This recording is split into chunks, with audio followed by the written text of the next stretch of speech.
Now, I'm going to begin this lecture on the historicity of the New Testament with a couple of comments that even though we are going to start off looking at the accounts of Christ that are given by Roman and Jewish ancient authors, we have to first set out one distinct principle, I think, of historical interpretation, and that is the following. Those who doubt the veracity of the New Testament accounts have oftentimes charged or implied that the New Testament documents are unreliable since they were written by disciples of Christ or by later Christians.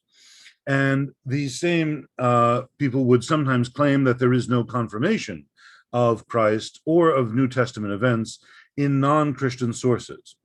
Now, not only is this claim false, but the objection that the writings are partisan involves a significant but false implication, namely that witnesses cannot be reliable if they were somehow close to the one about whom they give testimony. This is clearly a fallacious line of reasoning. Survivors of, say, some war crime certainly would be close to the events that they describe to the world, but this fact actually puts them in the very best possible position to know what happened. They were there, and it happened to them. And we can say the same for any court testimony of someone who survives some event, some crime. It applies certainly to the survivors of the Normandy invasion during World War II, or the Tet Offensive during the Vietnam War. And the New Testament witnesses should be certainly not disqualified simply because they were close to the events that they relate. Suppose, for instance, that there were 4 eyewitnesses to a murder. There was also one witness who arrived on the scene after the actual killing and saw only the victim's body. Another person heard a secondhand report of the killing. Well, in the trial, the defense attorney argues, other than the 4 eyewitnesses, this is a weak case and the charges should be dismissed for lack of evidence. Others might think that that attorney was throwing out a red herring because the judge and jury would be, under those lights, told to disregard the strongest evidence and even the weaker evidence, simply because of faulty reasoning. The New Testament witnesses were the only eyewitnesses and contemporary testimonies to Christ. And it is therefore a fallacy to misdirect attention to the non-Christian secular sources. But, okay, having put that caveat out there, nevertheless, it is instructive to see what confirmation evidence for the existence, the historical evidence for Jesus Christ can be gleaned from sources outside of the New Testament, okay? So that is the first kind of principle to lay out there. And it is important to note. So I begin then with this quote from Blumberg. It is, of course, historically prejudicial to exclude automatically all Christian evidence, as if no one who became a follower of Jesus Christ could ever report accurately about his life and teachings, or to assume that all non-Christian evidence was somehow necessarily more objective. But nevertheless, it is edifying to look at the non-Christian sources and to see what they have to say. So the first one, the first non-Christian Roman source that I would like to look at is a writer named Suetonius. Suetonius was chief secretary to the Emperor Hadrian, who reigned from AD 117 to 138, and he confirms the report that is mentioned in the book of Acts, chapter 18, verse 2, where Claudius commanded all the Jews, among whom were the 2 people mentioned in Acts 18:2, Priscilla and Aquila, to leave Rome in AD 49. 2 references are important here. First, Suetonius writes, he, Claudius, expelled from Rome the Jews, perpetually tumulting under the influence of Chrestus. Okay, and the Latin here is Judaios impulsore Cresto assidue tumultuantis Roma expulit. Now, this, of course, is the same thing that we read in the book of Acts. St. Paul encounters on his way to Rome a Jew named Aquila, born in Pontus, and then who has come from Italy. And he is there with his wife, Priscilla, because Claudius had commanded all Jews to depart from Rome. So this is a very nice convergence, actually. And we'll see it is far from the only one. There's literally hundreds of instances where pagan authors or archaeological evidence will confirm the events of the New Testament, but this is just one of them, just to show you. Now, but this is a reference to Christ, though, clearly, right? It says that Claudius expelled the Jews from Rome because they were perpetually tumultuating. They were always being thrown into a tumult under the influence of Chrestus. Now, people skeptical, I hesitate to call them scholars, but skeptical writers, bloggers, and the kind of voices that one hears on YouTube, they would say, well, this doesn't refer to Christ. This refers to somebody named Chrestus. There is another reference that Suetonius makes to the Christians and how Nero punished them, and how they were, he refers to the Christiani, and he spells it correctly there. But why would there be this misspelling here, this word Chrestus, or as some would say, it's not even referring to the same person at all? Well, the answer comes because of a certain linguistic phenomenon that exists in the Greek language, and that is the phenomenon known as ioticism. Okay, so in the Greek language, there are several letters and diphthongs, vowels and diphthongs, that in ancient Greek all were pronounced differently. Okay, there is the letter eta, there is the letter iota, there is the diphthong omicron iota, which is pronounced oi, there is the letter upsilon, which is pronounced u. I mentioned eta, that is also pronounced kind of an a sound. And indeed there are others. There's the diphthong epsilon iota, which is also kind of pronounced like an a sound. Over time, however, all of these different vowels and diphthongs came to be pronounced identically like the sound e. And so if you hear modern Greek, or some of you might even know some modern Greek, you'll know that this is a very common feature. So like what used to be pronounced the hoi polloi is in modern Greek pronounced the ipoli.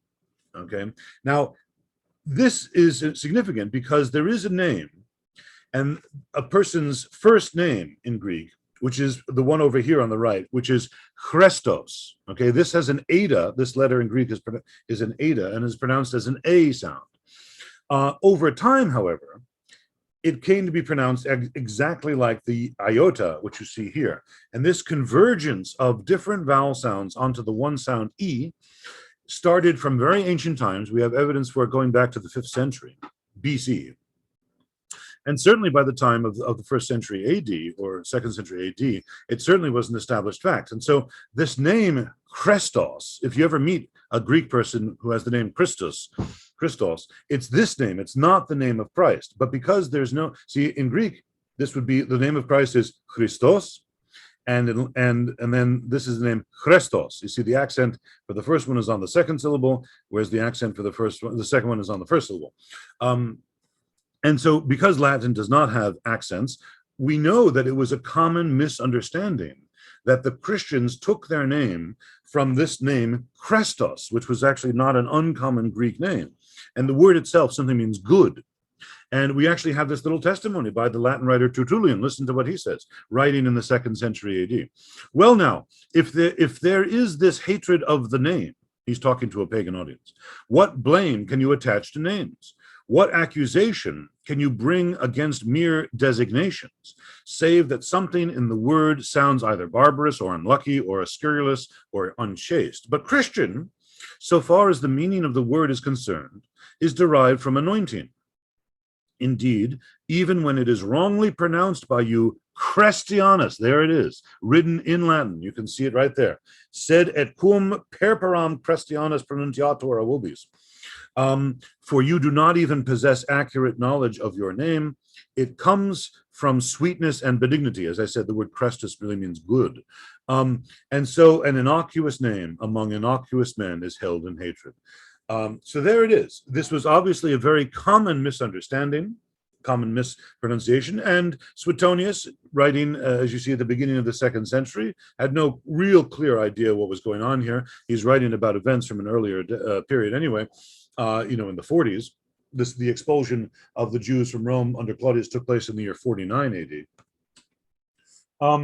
But the point, though, is that clearly this is a reference to Christ. And probably what he means when he says that Claudius kicked out all the Jews because they were perpetually in a tumult under the influence of Christ, what that probably refers to is what we read about, say, in the Acts of the Apostles, when St. Paul or other Christians would go to the synagogues, and there were many synagogues in Rome, and would preach Christ, and some would believe and some would not, and then they would cause a big argument and an uproar and sometimes even physical altercations. That's probably what this is referring to. So Claudius was just like, I don't know what you guys are all up to, but you're all getting out of here.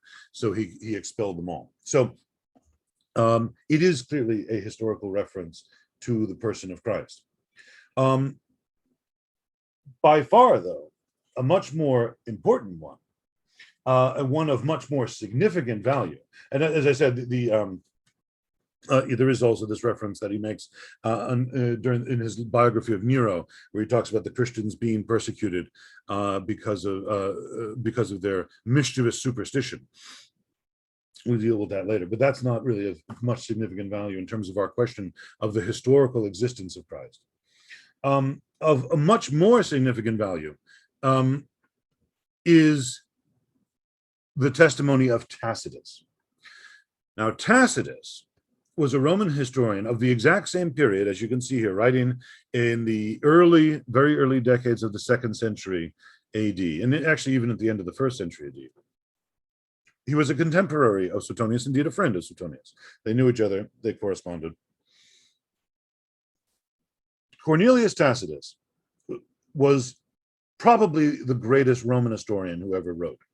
In fact, Robert van Verst says Tacitus is generally considered, quote, to be the greatest Roman historian, and his, end of quote, and his Annals is, quote, his finest work, and generally acknowledged by modern historians as our best source of information about this period, end quote.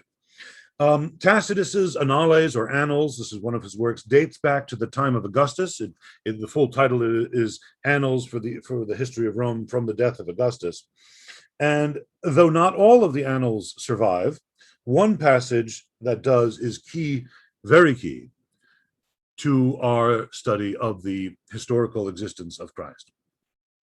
Because, as I said, if you were to listen to YouTube and other kind of bloggers and people who really don't know very much about this but pretend to, they will. There has been an argument for some period of time that said that Christ is purely a fiction, that there is no historical evidence for his existence, and we're going to see that that is simply not true. One of the big pieces of evidence for this is Tacitus's account. Now, let me give you the historical background to this account. In AD 64. There was a devastating fire for which many people believe Nero, the emperor, was responsible. Indeed, he probably was. In order to put a stop to the public outcry, Nero blamed the Christians, and he used them as a scapegoat because he knew that they were a kind of mysterious group of people that nobody really knew much about, and he could get away with blaming them for anything and people would believe it. Tacitus explains what happens. This is from his Annales, Book 15, Chapter 44. Therefore, to squelch the rumor that he had started the great fire of Rome, Nero created scapegoats and subjected to the most refined tortures those whom the common people called Christians, a group hated for their vices. Their name comes from Christ, who during the reign of Tiberius had been executed by the procurator Pontius Pilate. Suppressed for the moment, the deadly superstition broke out again, not only in Judea, the land which originated this disease, but also in the city of Rome, where all sorts of horrible and shameful practices from every part of the world converge and are fervently cultivated. Paul Bartlett says, it is difficult to overstate the importance of Tacitus's text for the study of Christian origins, end quote. However, even though this is obviously such important, crucial information, there have been several potential objections to the authenticity and or the trustworthiness of this text. And those objections require a response. And so that is, I'm going to dedicate the next portion of what I'm going to say right now to that. The first objection is, could Tacitus's text be a forgery? Or at least, the very least, could Christians have subsequently placed into this document information locating Jesus as a historical person? The short answer to that question is this is highly unlikely. One reason is that Tacitus clearly despises Christianity and Christians. As explained by Bartlett, no Christian could have described his fellows in Rome as a foreign cult needing to be checked, a disease belonging to the horrible and shameful things of the world that gravitate to Rome, a people hated for their vices, who have a hatred for the human race, and those whose terrible punishment under Nero is justified. If someone were altering the document, surely that forger, if a Christian, would have softened this offensive rhetoric. Another feature pointing to the authenticity of this passage is the fact that it does not specifically mention the resurrection, something which a Christian editor would have been expected to include. Finally, and this is hard to get in translation, but if you do get to, pursue the study of Latin and you make it past the third year, you will read Tacitus. He is a difficult author, a very, very unique author in terms of his style. It's immediately recognizable, especially vis-a-vis his influence from an earlier Roman author named Sallust, who I have written the first part of my PhD dissertation on. And that author specifically uses a little reference. Tacitus clearly alludes to Sallust here. Sallust says that all things shameful and to be shuddered at flow to Rome as in a cesspool and are and so Tacitus is clearly alluding to that part of him. The point, though, is that stylistically it is seamless. It is totally Tacitus. There does not appear to be any evidence of any other writer editing this text, and as I said, the style of it is totally Tacitus. It is as much of him as anything else. Now, is there a charge? Is there a challenge to the reliability of this passage by Tacitus's use of the word procurator? Well, one might argue against the reliability of Tacitus's account based on the fact that he refers to Pilate as procurator, which was the term used in Tacitus's day, instead of the term prefect, the title that would have been used in Pilate's own time of some 80 years earlier. We know from the discovery of an ancient stone that we're going to look at later on today that Pontius Pilate was referred to as prefect. Okay, that was his actual title during his lifetime. The word means governor. But in a later period, also during the reign of Claudius, that title was switched for the governors of the provinces, and they got the term procurator instead of prefect. So to call Pontius Pilate the procurator of Judea, as Tacitus does in this passage, some have asked, could this anachronism call into question the other things that Tacitus wrote in this passage? Well, as I began by saying, Tacitus is generally considered to be the most reliable and accurate Roman historian that we have from the ancient Roman world. Beyond the general trustworthiness of Tacitus's writing, however, the reason for this anachronism in particular can be, I think, very easily and effectively explained away, as indeed Eddy and Boyd do. They say, regarding the ascription itself, it is entirely possible that Tacitus was intentionally anachronistic for the sake of clarity. Since procurator was the accepted title of Pilate's position among Tacitus's audience, he may have used the term knowing full well that the position used to be titled prefect, but it is even more likely that we are making too much of the distinction between procurator and prefect in the ancient world, for the evidence suggests that these terms are rather fluid in the first century. Kind of like how the military has recently gone back and changed a lot of its terminology to make it more gender inclusive, like instead of calling a sailor, a yeoman sailor or something like that. Now they use the word yo person or something like that. Well, it might have been, these terms, there's a period of fluctuation in between when these terms get changed. Furthermore, Continuing on with the quote, though the pilot stone discovered at Caesarea Maritima, which we will look at later, gives Pilate the title prefect, both Philo, who we met yesterday, and Josephus, who we also met, refer to Pontius Pilate as a procurator. The Greek word is epitropos, just as Tacitus does. In fact, Josephus sometimes uses the two terms interchangeably. So I think really this is not a serious objection at all. Finally, we might ask the question, does the fact that Tacitus refers to Christ instead of Jesus show that he relies on Christian testimony instead of independent witnesses? And if so, does reliance upon Christian sources, we might even say Christian hearsay, could that go the distance towards discrediting him as a source of independent information about Jesus?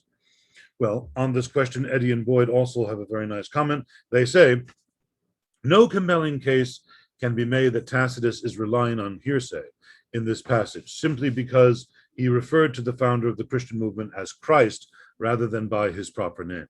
For one thing, it is improbable that Tacitus, who elsewhere proves himself to be a reliable historian, who routinely consults sources, would at this point rely solely on the hearsay of a group he himself identifies as a pernicious superstition and as evil. Moreover, by the early 2nd century, Christ and Jesus could be used interchangeably both by Christians and non-Christians. Thus, we need not suppose that Tacitus's use of the title Christ reflects his sole dependency on Christians as his source of information. And I would just add to that, if you go back to the passage, the reason why he mentions Christ at all is to explain who the Christiani are. Right? He says that Nero persecuted the Christiani, a group of people who take their name from Christus, from Christ. So that's why he obviously has to use the name Christ and not just Jesus. Eddy and Boyd continue on with their reasoning. In fact, 3 considerations lead us to conclude that, if anything, Tacitus would have been more motivated than usual to check out his sources on this topic. First, the subject of the passage is an official action taken by a Roman emperor, Nero. Second, Tacitus consistently reflects an unusual fascination with and animosity toward pretenders and superstitions, particularly those connected with claims of having been raised from the dead. He, in another place, talks about a fake Nero after Nero died, and a pretender to be claiming to be Nero was appeared in the East. And third, throughout his work, Tacitus is very concerned with the happenings of members of the royal court, and there is some indication that several members of the royal family had aligned themselves with this cult. We will talk about that in a moment. Actually, no, I'm sorry, we'll talk about that next class.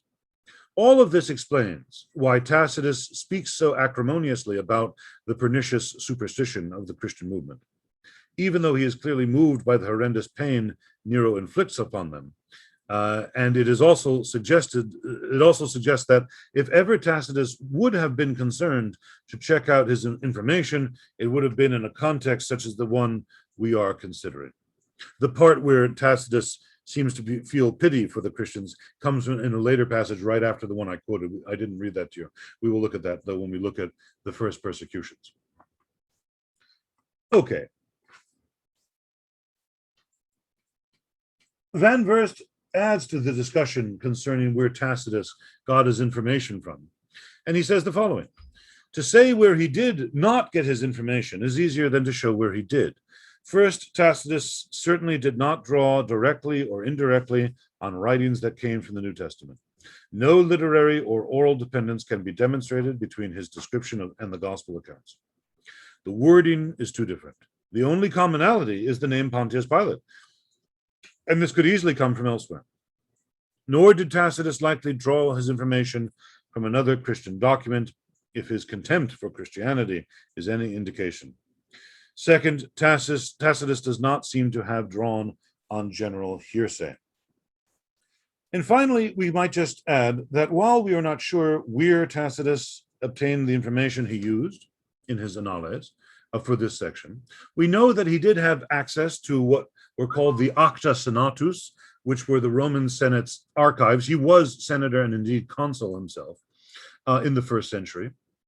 Um, these Roman records could have contained reports of Jesus's crucifixion, and he could have retrieved the details from there, or he could have learned the facts himself while he was proconsul in the province of Asia Minor, that is modern-day Turkey. Now, the value of Tacitus. The writings of Tacitus confirm the New Testament accounts that Jesus' crucifixion happened when Tiberius was emperor and when Pontius Pilate was his appointed leader in Judea. Tacitus also confirms the spread of Christianity after Christ's death, writing, suppressed for the moment, the deadly superstition broke out again. And while the term superstition may or may not be a vague reference to the resurrection, Tacitus surely points to the continued growth of Christianity in the years shortly after Jesus was crucified, as reported in the New Testament book of Acts. Tacitus thus provides independent historical reporting that affirms important, indeed foundational events recorded in the New Testament.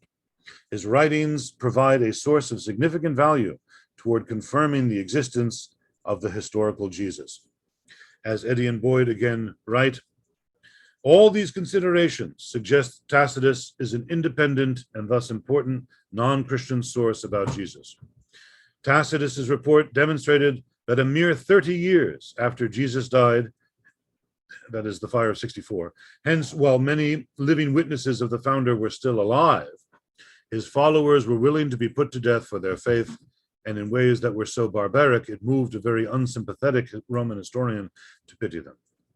Thus, Tacitus's report provides solid, independent, non-Christian evidence for the life and death of Jesus, the remarkable resolve of his earliest followers, and the astounding growth of the movement he founded. We must observe the high esteem in which Tacitus is held as a historian. Arnaldo Mamiliano, one of the foremost historians of the 20th century, and indeed he even almost worked at Fordham. He interviewed and was given offered a job but didn't take it.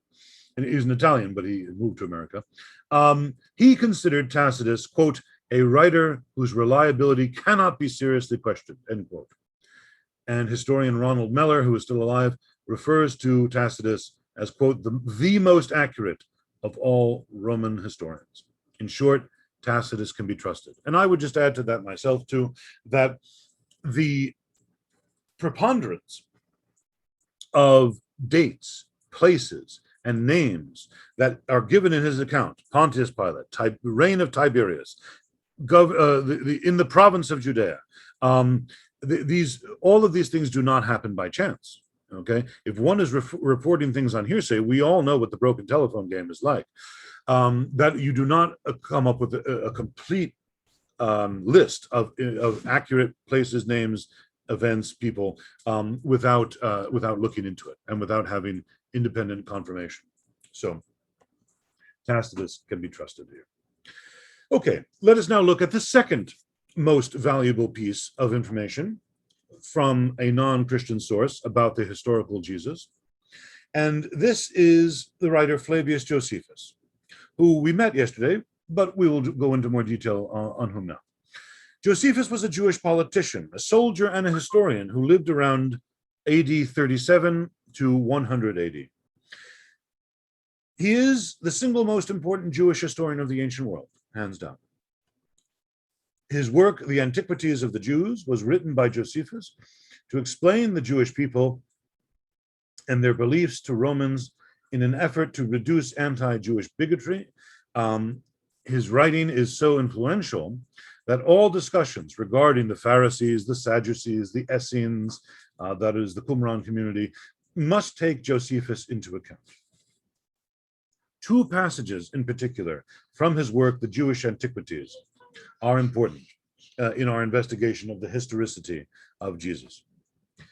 The first of them, in Antiquities, book 20, chapter 22, Josephus writes about the death of Jesus's brother, who we will explain what that term means. It really is stepbrother or half-brother, James, at the instigation of the high priest Ananus. And he says the following: Ananus was a bold man in his temper and very insolent. He was also of the sect of the Sadducees, who are very rigid in judging offenders, above all the rest of the Jews, as we have already observed. When therefore Ananus was of this disposition, he thought he had now a proper opportunity to exercise his authority. Festus was now dead, and Albinus was but upon the road. We don't need to worry about any of these people.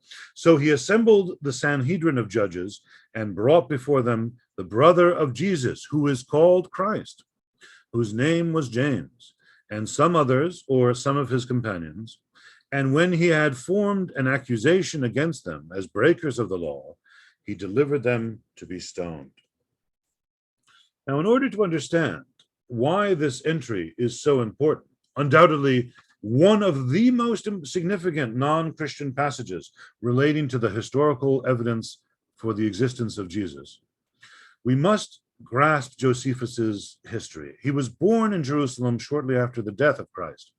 His father was a respected high priest named Matthias, which not only places Josephus in Jerusalem right at the time that the book of Acts says the new Christian church was flourishing there, but he also would have been in a family that would have been acutely aware of new religious movements that were, especially ones that were seen as a threat to Judaism.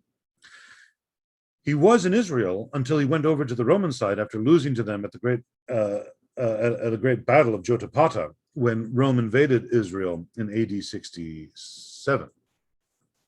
It is likely during these decades in Israel that Josephus heard about Christianity and Jesus, and through his vast network of contacts, and he may have even heard some of the apostles preach in person. I think that he probably would have. Therefore, Josephus is not writing purely based on hearsay. He was very much in the kitchen. He was in there and hearing people, talking to people. And the substance of this James passage here quoted is clear. Josephus verifies that a man named James was put to death, that he was Jesus's brother, as he calls him, Adelphos, and this Jesus was called the Christ. That's very clear. And nevertheless, a minority of scholars, and again, very ignorant people on the internet, argue against the authenticity of this passage. Even an evangelical scholar named Graham Twelftree, who claims that Christians inserted this or portions of this passage into the Antiquities after Josephus wrote it.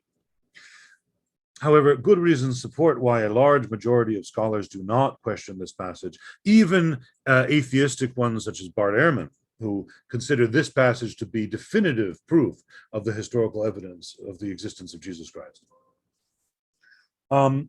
And they consider it to be very strong evidence for his historicity. So there are 5 reasons summarized by Michael Licona for why it should be considered to be such strong evidence. First, it appears in all of the Greek manuscripts of Jewish Antiquities, Book 20, without any notable variation. Second, the text provides a passing and blasé reference to James, right? That's really the crucial point. Bart Ehrman makes mention of this as well. It's just kind of off the cuff. He's saying the term, the reference to Christ is really of little consequence in this context, since Josephus is more interested in the illegal behavior of this man Ananus, and Jesus is less of a subject, only inserted to identify James. Thus, it fits well in the context of Ananus's removal from the office of high priest. Third, no New Testament or early Christian writer wrote of James in such a matter-of-fact way as the brother of Jesus, ho adelphos Isu. They would have never said that. In fact, they never did say that, but rather, with the reverence that we would expect, they always refer to James as the brother of the Lord, ho adelphos tou Kyriou, as in Galatians 1:19. You can take a look at that. The words "tu legumeno Christou," the one who is called Christ, are neutral and appear to be employed to distinguish Jesus from others in Josephus's writings by the same name. And so then there are many other people that Josephus writes about with the name Yeshua. So, and fourth of all, Josephus's account of James's execution differs significantly in its time and manner from that offered by the 2nd century Christian author Hegesippus, and in the 3rd century Clement of Alexandria. If Josephus's account was invented by a Christian, we would expect it to better reflect the Christian accounts of these 2 other authors. Fifth, Josephus's account is short and matter of fact compared to the Christian accounts by Hegesippus and Clement of Alexandria. In short, this text gives no indication of tampering by Christians, and the large majority of scholars regard the entire passage as the authentic words of Josephus. In spite of the fact that Eddy and Boyd view the skeptic case against the James passage as formidable, their word, they draw the conclusion that the authenticity of the passage is solid. And the following is a synopsis of material contained in Eddy and Boyd, pages 185 to 190. They say, and again, this is a synopsis of their words, there is little manuscript evidence for Jewish antiquities. However, it is not less so than for other ancient works. Number two, Josephus only mentions Christos in connection with Jesus, even though he writes about other messianic figures. Josephus mentions 22 other people named Jesus. This makes it likely that Josephus simply mentions that James' brother was called Christ, to legomeno Christou, in order to identify which James was killed. Number three, some argue the term legomenos can be translated as called or said to be, as it is used of Jesus in this passage, and this gives it as it is used in this passage, and this gives it a link with the New Testament, and therefore they would say it may be a Christian wrote it. However, if a Christian had made a later addition, they likely would have referred to Jesus as the Christ, ho Christos, not as ho legomenos Christos, that is the so-called Christ, which is another way of translating that phrase. Number four, Jesus is mentioned before James in the passage, which raises the question in the minds of some skeptics as to why Josephus would choose to structure the passage in this way. The structure does not elevate Jesus in a drastic way so as to make him the focus of the passage, and this appears to be a simple construction used by Josephus for clarity. Number five, this passage involves a negative view of Ananus the priest, the high priest, even though in Jewish wars, Josephus presents a positive view of him. So some would say, well, that shows that maybe this passage was not really written by Josephus at all. Tessa Rajic, however, finds this difference, she finds this difference startling. Nevertheless, given the fact that we often find tension between accounts of the same event as they appear in, say, the other work of Josephus, the Jewish Wars, versus this work, the Antiquities, this is not a strong argument. It is certainly possible to have, nuanced or slightly differing interpretations or kind of presentations of the same individual. Also, there is a shift between those two works in the way Josephus writes about Jewish leaders between them. Number six, the 3rd century theologian Origen wrote that Josephus believed the fall of Jerusalem was God's punishment of the Jews for killing James. However, no existing text of Antiquities contains this. Skeptics may argue against the authenticity of the Antiquities passage, because if Christians had tampered with it by the time of Origen, then how can we trust what we currently have? However, Origen would likely not have asserted this haphazardly, unless it was in other manuscripts, which were freely available in the Roman public libraries of the world, certainly in Alexandria, where Origen wrote. And number seven, the flow of the passage would not be interrupted if the information about Jesus was removed. While this may be true, it is hardly proof of a later Christian insertion. It's an argument basically from silence. It has no validity really at all. All of this helps us to understand why Barnett can say the authenticity of this passage is not in doubt and does not require amending. Josephus offers a clear non-Christian attestation of the historicity of Christ and the New Testament assertion that James was Jesus' brother in the sense of, as I will go on to explain next time, his stepbrother. New Testament scholar Maurice Casey offers an understatement when writing this passage is, quote, as clear as can be. And there you have it. Okay, now though, if that passage is very clear, in Antiquities 1863, we have a passage from Josephus that is much more open to debate, much more problematic in some ways concerning its authenticity. It is commonly referred to by its Latin title of the Testimonium Flavianum, and Licona describes the challenge thus. The literature on the following passage that I'm about to show you is enormous. Leading Josephus scholar Louis Fieldman lists no less than 87 discussions on the authenticity of this passage between the years 1937 and 1980, and there have been perhaps just as many since then. Scholars in general hold three positions of this following passage that I'm showing you in a second. The first position that is commonly held is that the entire text is authentic. The second, the entire text is a Christian interpolation. And the third possible position to hold is that Josephus does mention Jesus in this text, but it was subsequently doctored by a Christian interpolator. The first two positions have few adherents. The third enjoys a majority. Here is the debated passage. At this time, there appeared Jesus, a wise man, if it be lawful to call him a man. For he was a doer of startling deeds, a teacher of such men as receive the truth with pleasure. He drew over to him both many of the Jews and many of the Gentiles. He was the Messiah. And when Pilate, at the suggestion of the principal men amongst us, had condemned him to the cross, those that loved him at the first did not forsake him, for he appeared to them alive again the third day, as the divine prophets had foretold these and 10,000 other wonderful things concerning him. And the tribe of Christians, so named from him, are not extinct to this day. Licona, here is the text in Greek. We will perhaps have recourse to that later on. Licona, though, points out the problems here. The text leads one to believe that Josephus must have converted to Christianity.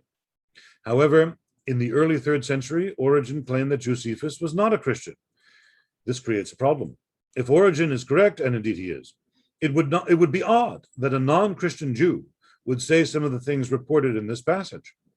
Three parts stand out as candidates for interpolations. 1, if indeed one should call him a man. 2, he was the Messiah. And 3, for he appeared to them on the third day living again, just as the divine prophets had spoken of these and countless other wondrous things about him. There have been several efforts by scholars to attempt to discern what is authentic in this passage and what is interpolation. Myers offers his take on what the authentic Josephus passage would have looked like.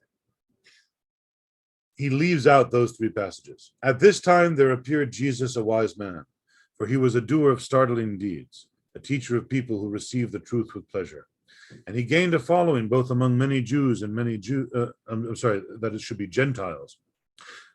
For he gained a following both among many Jews and among many of Greek origin. And when Pilate, because of an accusation made by the leading men among us, condemned him to the cross, those who had loved him previously did not cease to do so. And up until this day, the tribe of Christians named after him has not died out. Now, Meyer offers several arguments for the authenticity of this modified Josephus passage.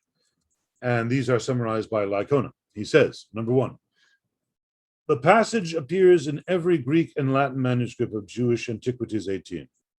It must be admitted that there are only 3 Greek manuscripts, the earliest of which appears to have been written in the 11th century. However, there are numerous Latin manuscripts dating to the 6th century. It must also be noted that the passage is not mentioned by any church fathers prior to Eusebius of Caesarea in the 4th century. Secondly, given Josephus's later mention of Jesus who was called Christ, some earlier reference to Jesus becomes likely, since he does not pause to explain more about Jesus.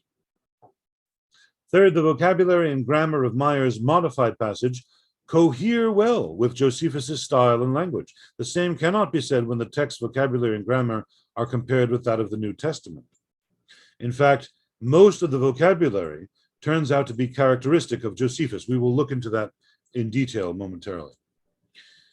Meyer also contends that his modified testimonium is a simpler move than omitting it in its entirety, which to him is sometimes on flimsy grounds. For him, a basic rule of method is that all things being equal, the simplest explanation that also covers the largest amount of data is to be preferred. Well, Lycona himself also trims the Josephus passage in an effort to discern what is authentic, but not as much as Meyer. Lycona's version is this: and when Pilate, because of an accusation made by the leading men among us, condemned him to the cross, those who had loved him previously did not cease to do so, for they reported that he appeared to them alive. And up until this very day, the tribe of Christians named after him has not died out. Leading scholar James Charlesworth of Princeton University offers a final amended alternative that I mention here, providing a full translation of the passage and placing items in italics that he believes are interpolations.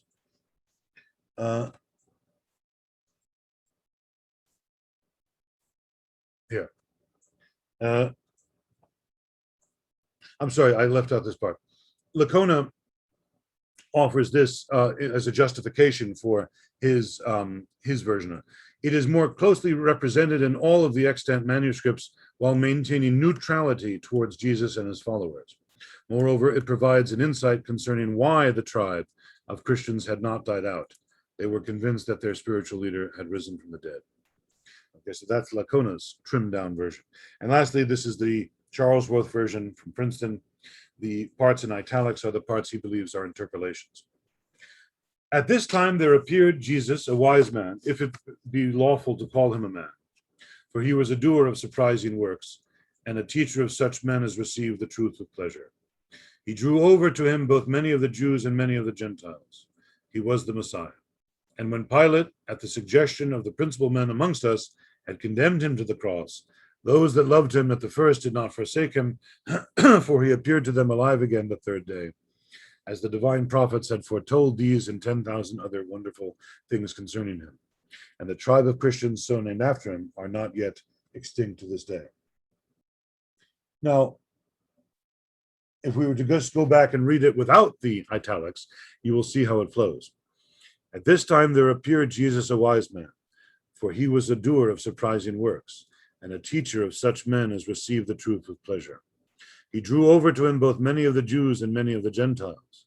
And when Pilate, at the suggestion of the principal men amongst us, had condemned him to the cross, those that loved him at the first did not forsake him. And the tribe of Christians so named from him are not yet extinct at this day. Okay. Charlesworth sees two notable aspects of this passage. First, there is no reason to doubt why a scribe who was a Christian would feel the need to elevate the reference and elevate an evaluation of Jesus. Perhaps these additions were first placed in the margins, and subsequent scribes imagined the notes were part of the texts that should not be left out. Secondly, no Christian would have written this testimony to Jesus as it is preserved. No Christian would have categorized Jesus's miracles as surprising works. We'll talk about this in a moment. The term is paradoxa erga, paradoxical works. Or reported that Jesus was condemned because he was accused by the first-rate men amongst us. You see, these are very strong arguments against totally getting rid of the passage as a later Christian interpolation. That kind of phraseology suggests that it was written by the non-Christian Josephus. This latter statement implies that Jesus was rightly condemned to crucifixion. Also, the final sentence implies that this tribe will someday perish. It will not endure. The reader should therefore read the testimony with the appended alternative 2 more times, once without the italicized words, observing how the statement flows with grammatical accuracy and with historical clarity, and another time stressing only the Christian additions. The intent of the Jew Josephus and then of the Christian scribes should become more obvious. So if you were to just go back, we won't do it the whole thing again, but just read the Christian interpolations, and you'll see, if it be lawful to call him a man, he was the Messiah. He appeared to them alive again the third day, as the divine prophets had foretold these, and 10,000 other wonderful things concerning him. I think that this Charlesworth interpretation and conclusion is really right on. And I will just say that regardless of which words a scholar chooses to classify as interpolation, the bulk of the passage is seen by many scholars as authentic to Josephus. Evans elaborates, a number of careful, respected scholars have concluded that this passage minus a few obvious interpolations, is authentic, demonstrating that Josephus was well aware that Jesus was the founder of the Christian movement and that he had been condemned by the ruling priests and crucified by the Roman governor Pontius Pilate. The testimony of Josephus is, in fact, therefore, very important, even if it is not critical or crucial. Okay, let's summarize then all of these three non-Christian sources that we have: Suetonius, Tacitus, and Josephus. I will just observe that many of these non-Christian sources were, in fact, hostile to Christianity. Every single one of them, in fact. Less so Josephus, perhaps, but he was still not a believer by any means. New Testament scholar Darrell Bock notes this important fact, that though they disliked and may have even wanted to get rid of Christians, quote, there is no, I'm sorry, I don't have that on the screen. There is no evidence that those who opposed the Christian movement attributed to, sorry, let me start that again. Darrell Bock notes the important fact that though these authors that we've read disliked and may have even wanted to get rid of Christians, quote, there is no evidence that those who opposed the movement attributed to Christ denied his existence. Okay, none of these people, even though they were hostile, ever said Christ never existed. We can reasonably believe then that most of Antiquities 1863 is authentic, but even if it's not, we have substantial evidence from Tacitus and from the other passage of Josephus, the James passage, that Jesus Christ truly lived. Professor Casey Elledge of Gustavus Adolphus College wraps up an analysis that includes Tacitus, Josephus, and Suetonius with a strong affirmation of the truth of the fact that Jesus was a real person. He says, the testimonies of ancient historians offer strong evidence against a purely mythical reading of Jesus. In contrast to those who have denied the historical existence of Jesus altogether, judging him merely to have been a mythological construct of early Christian thought, the testimonies of the ancient historians reveal how even those outside the early church regarded Jesus to have been a real historical person. It remains difficult, therefore, if not impossible, to deny the historical existence of Jesus when the earliest Christian, Jewish, and pagan evidence mention him. And the same scholar from Princeton, Charles Worth, who I stand with on the Josephus passage, discusses both Tacitus and Josephus with the very strongly worded statement, the references to Jesus by a Roman historian and a Jewish historian disprove the absurd contention that Jesus never lived. All right. Now, skeptics who may be leery of using Christian sources to prove the existence of Jesus because of the assumed bias of the documents in favor of a historical Christ, nevertheless, may be swayed by archaeological and other historical evidence, and therefore we examine the we should examine the historical evidence for Christ that is also to be found inside of the Christian sources. Okay, although it has been already stated that it is historically prejudicial to automatically exclude all Christian evidence, as if no one who became a follower of Jesus could ever report accurately about his life and teachings, or to assume that all non-Christian evidence was necessarily more objective. What I'm going to do is examine the Christian sources with an open mind to the possibility that they are historically reliable testimony to the historicity of Jesus. Okay. Now, by far, the most important historical information about Jesus of Nazareth appears in the four Gospels of the New Testament. The authors of the four Gospels present Jesus in a manner that assumes his existence. Though they want the reader to know their accounts are reliable, the writers are not primarily attempting to prove his existence. Instead, they are trying to convince readers that the man Jesus whom they knew is God and should be followed.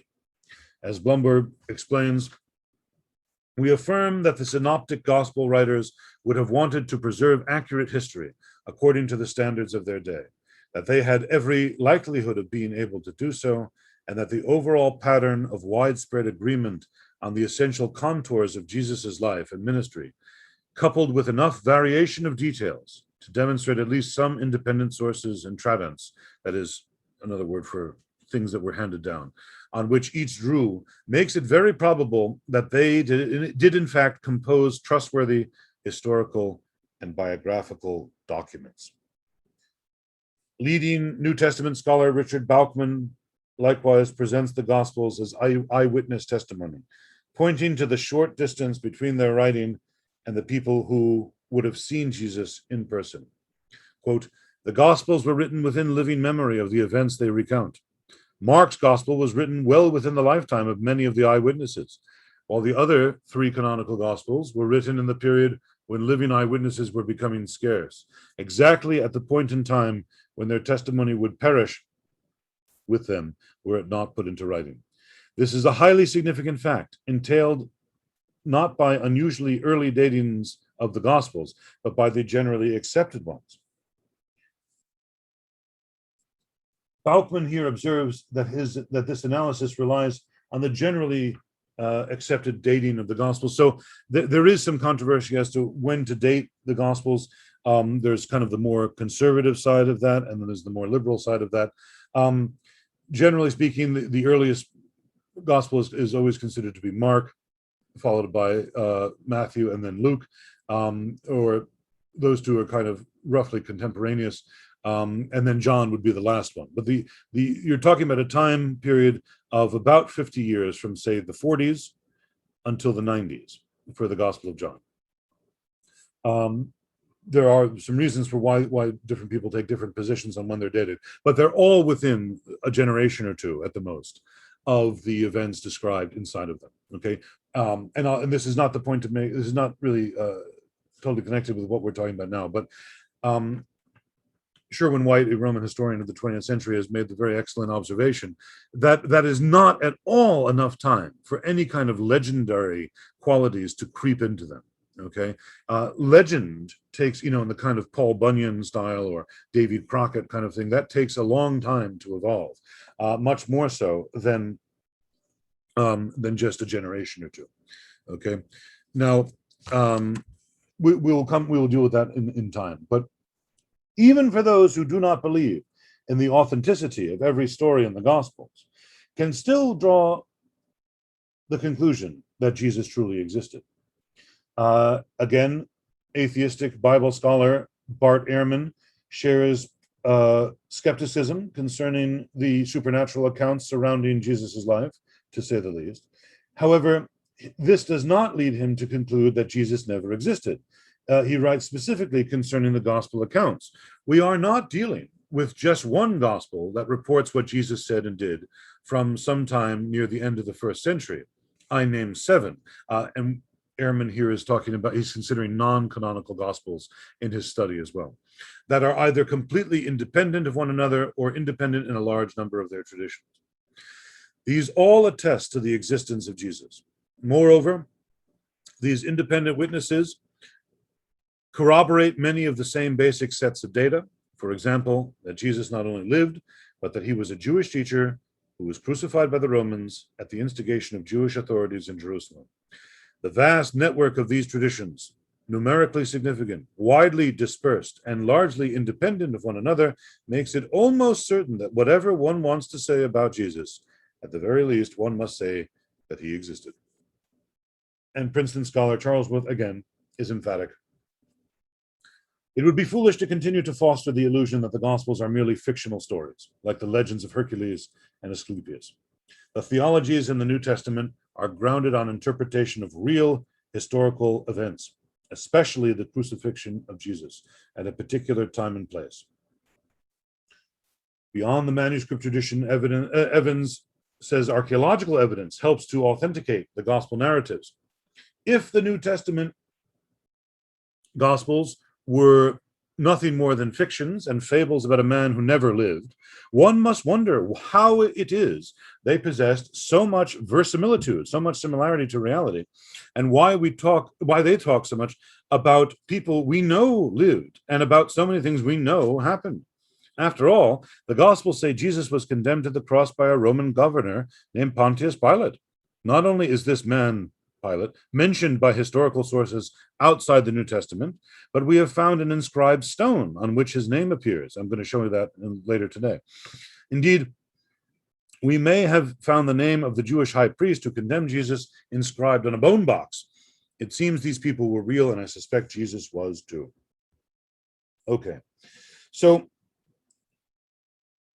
now this all what we've just read now brings up a lot of mentions of archaeology, and that is what I would like to turn to now, because again, archaeology, like all of these other documents that we see now, yes, they can prove the existence of Jesus, and archaeology can help confirm the other aspects of the New Testament and put them into their historical place. Archaeology is incapable, I would say, though, of bringing a person ultimately to faith, but nevertheless, it is capable of showing the reality and the historical basis for all the events that are inside of the Gospels. Whether or not a person wants to accept the message of the Gospels, that is a question that archaeology, is mute to achieve. That has to be brought into the choice of every human individual. Archaeology, though, has provided information that confirms historical details of the New Testament. And I'm definitely going to be looking in specific right now about the Gospel of Luke, and also the second work that Luke wrote in the New Testament, the book of Acts. Okay. Concerning Luke's reliability as a historian, Sir William Ramsay has put it nicely when he said, Luke is a historian of the first rank. Not merely are his statements of fact trustworthy, this author should be placed along with the very greatest historians. And elsewhere he added, Luke's history is unsurpassed in respect of its trustworthiness. What Ramsay had done conclusively and finally was to exclude certain possibilities. As seen in the light of archaeological evidence, the New Testament clearly reflects the conditions of the second half of the 1st century AD and does not reflect the conditions of any later date. Historically, it is of the greatest importance that this has been so effectively established. In all matters of external fact, the author of the Acts of the Apostles is seen to have been minutely careful and accurate as only a contemporary can be. For instance, getting to the gospel accounts, which are the first half, obviously, of the 1st century AD. It was at one time believed that Luke had entirely missed the boat regarding the events surrounding the birth of Jesus as recorded in chapter 2 of Luke's gospel. Critics argued that there was no census. This is what we read. And it came to pass in those days that there went out a decree from Caesar Augustus that all the world should be taxed. And this taxing was first made when Quirinius was governor of Syria, and all went to be taxed, everyone into his own city. Okay. Now, for a census, that's the whole point, is that there was this census, and it clearly says that the whole world should be taxed. Now, at one point, critics argued that there was no census, that Quirinius was never a governor of Syria, at this time at least, and that everyone did not have to return to their ancestral home. Okay, and this can be found in all sorts of historical modern scholars writing histories of the church, or again on the more lowbrow kind of blogger types who somewhere have heard this argument and so they put it into their stuff. But this is totally ignorant and incorrect. Recent archaeological discoveries have shown that the Romans did hold regular enrollments of taxpayers and also held censuses every 14 years. This procedure was indeed begun under Augustus, the first emperor, and the first one took place in either 23/22 BC or in 9/8 BC. The latter would be the one to which Luke refers.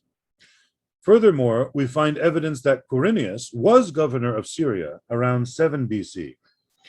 This assumption is based upon an inscription found in Antioch containing, ascribing to Quirinius this post. So you see, here's a picture of the stone, and that's a translation of what's left of the inscription. A commemorative inscription originally from the base of a statue of this man, Gaius Caristanius Sergius, but it mentions one of his offices as the deputy management of a triumvirate held by Publius Sulpicius Quirinius, the same governor who is mentioned in the New Testament. As a result of this finding, it is now supposed that Quirinius was governor twice, once in 7 BC and the other in AD 6, the date ascribed by Josephus. Last of all, in regard to the practices of enrollment, a papyrus found in Egypt gives directions for the conduct of a census, and it reads, quote, "Because of the approaching census, it is necessary that all those residing for any cause away from their homes should at once prepare to return to their own governments." You see, everyone go back to his native town in order that they may complete the family registration of the enrollment and that the tilled lands may retain those belonging to them. Geisler summarizes this whole thing, the problem and solution. Several problems are involved in the statement that Augustus conducted a census of the whole empire during the reign of both Quirinius and Herod. For one, there is no record of such a census, but we know that regular censuses were taken in Egypt, Gaul, and Cyrene. That's modern-day Libya, basically. It is quite likely then that Luke's meaning is that censuses were taken throughout the empire at different times. You see, that's what he meant when he said that Augustus starts the process that the whole world might be taxed through the apparatus of censuses. The present tense that Luke uses points strongly towards understanding this as a repeated event. You see, an ongoing process. Now, Quirinius did take a census, but that was in AD 6, too late for Jesus' birth, and Herod died before Quirinius became governor. Was Luke confused? No. In fact, he mentions Quirinius' later census in Acts 5:37. It is most likely that Luke is distinguishing this census in Herod's time from the more well-known census of Quirinius. This census took place before Quirinius was governor of Syria. There are several New Testament parallels for this translation. Other aspects of archaeology that support the reliability of the book of Acts and the epistles. The accuracy of detail that archaeology has helped to identify for Luke's writing of Acts is impressive, to say the least. In Acts 16:11, the pronoun we begins to be used. And in 2 Timothy 4:11, we learn that Luke was indeed St. Paul's traveling companion, when Luke says, he refers to Luke by name in that passage, 2 Timothy 4:11. For Acts, Sherwin-White says, for Acts, the confirmation of historicity is overwhelming. Any attempt to reject its basic historicity must now appear absurd. Roman historians have long taken it for granted. Well, let's look at just a scatter of various different ways in which archaeology confirms Luke's account in the book of Acts.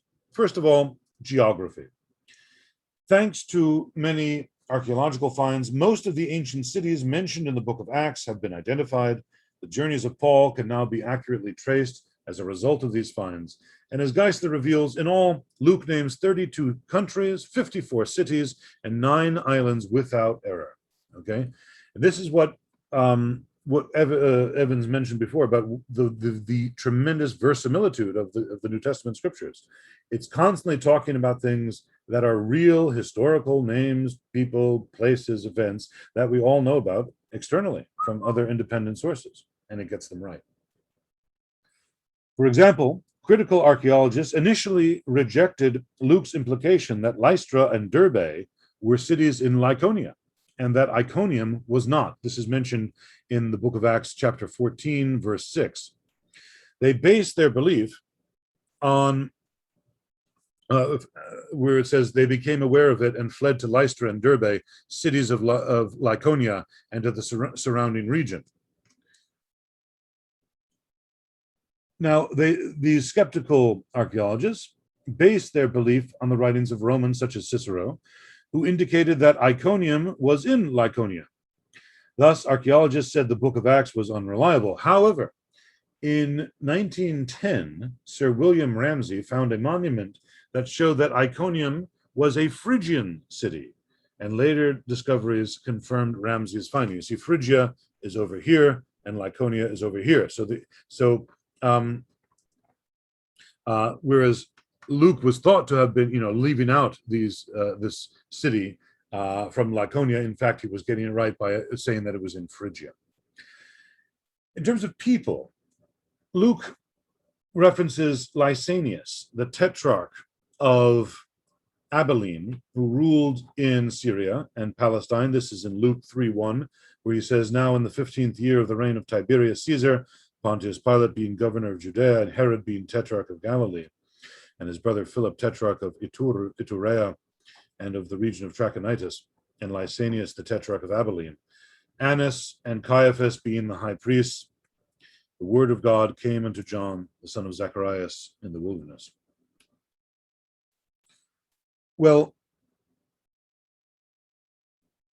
when he does this, for a time, the only Lysanias known to historians was one who was killed in 36 BC.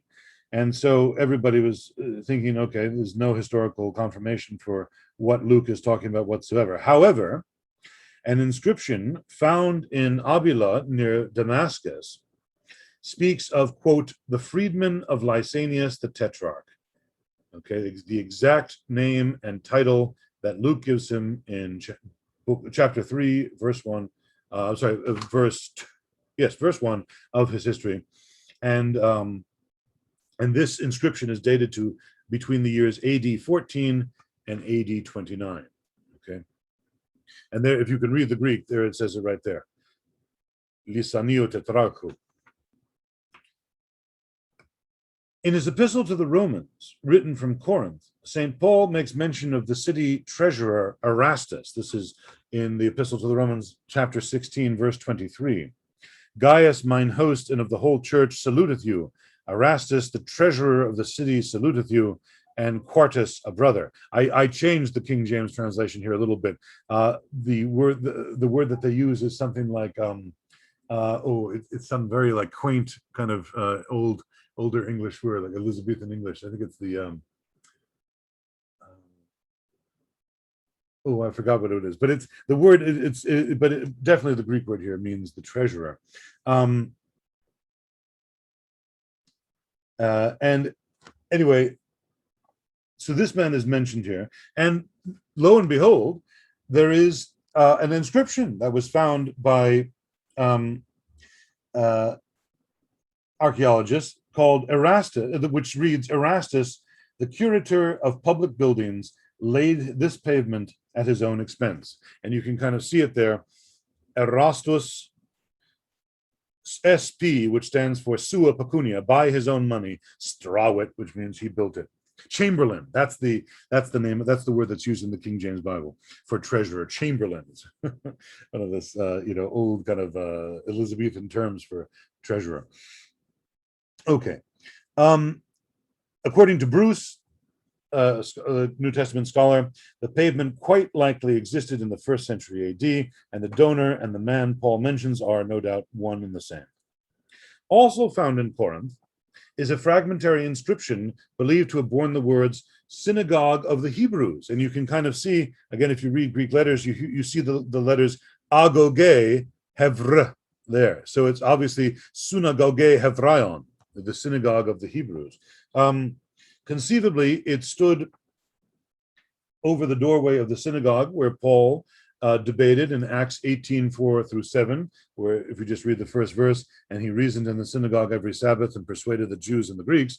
And another inscription actually from Corinth confirms what we read about in 1 Corinthians 10:25.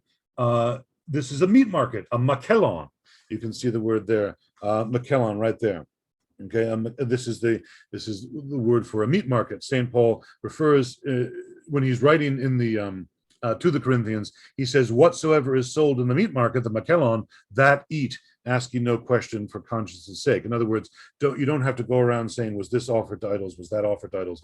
It goes on to say, if you know for a fact that something is offered to idols, then don't eat it. But otherwise it's going to be impossible for you to find anything to eat, because if you're overly punctilious about finding out the purity of everything, just pray over it, bless it, and then you'll be fine.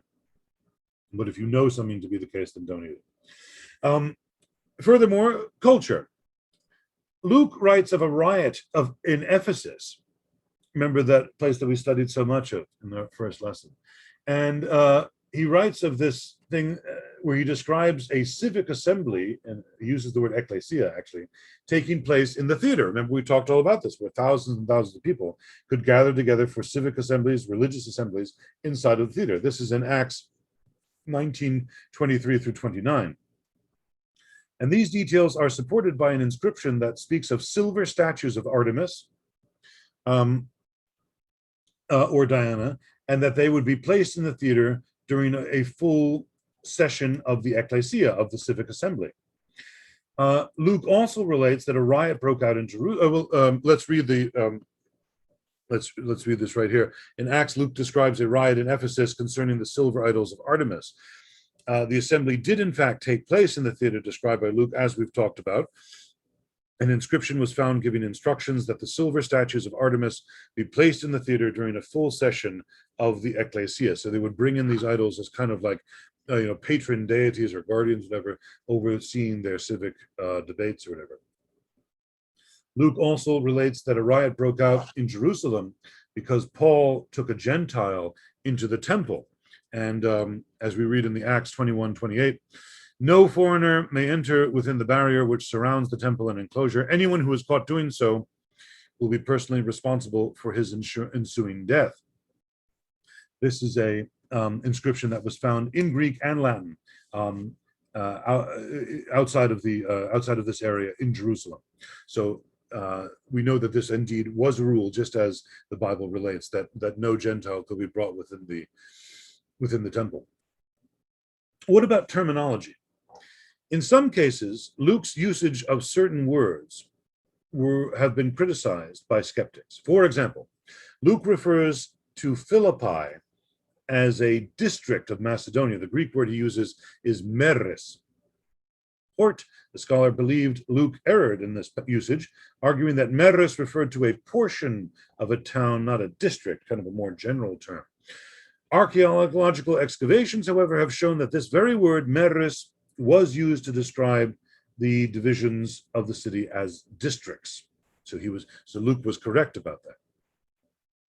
Similarly, Luke was at one time charged with technical incorrect usage for referring to the Philippian rulers as praetors.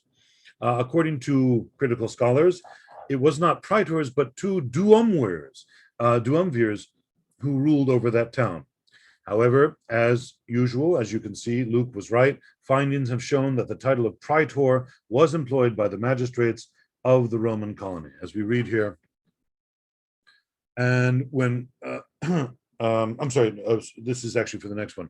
This is a marvelous inscription, actually. His choice of the word proconsul also for the title of Gallio in Acts 18:12 is also correct, as evinced by a Delphi inscription that states in part, as you see here, this is what is written in Acts 18:12. And when Gallio was the proconsul of Achaia, the Jews made an insurrection with one accord against Paul and brought him to the judgment seat, saying, "This fellow persuadeth men to worship God contrary to the law."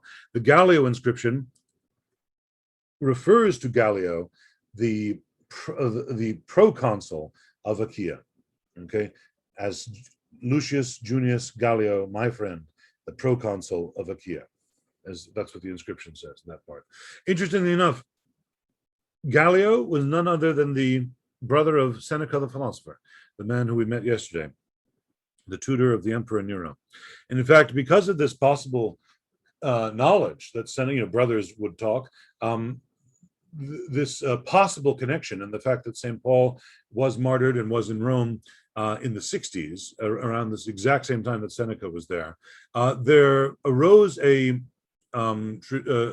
there is a body of letters, a small collection of letters, that supposedly is the correspondence between Seneca and St. Paul.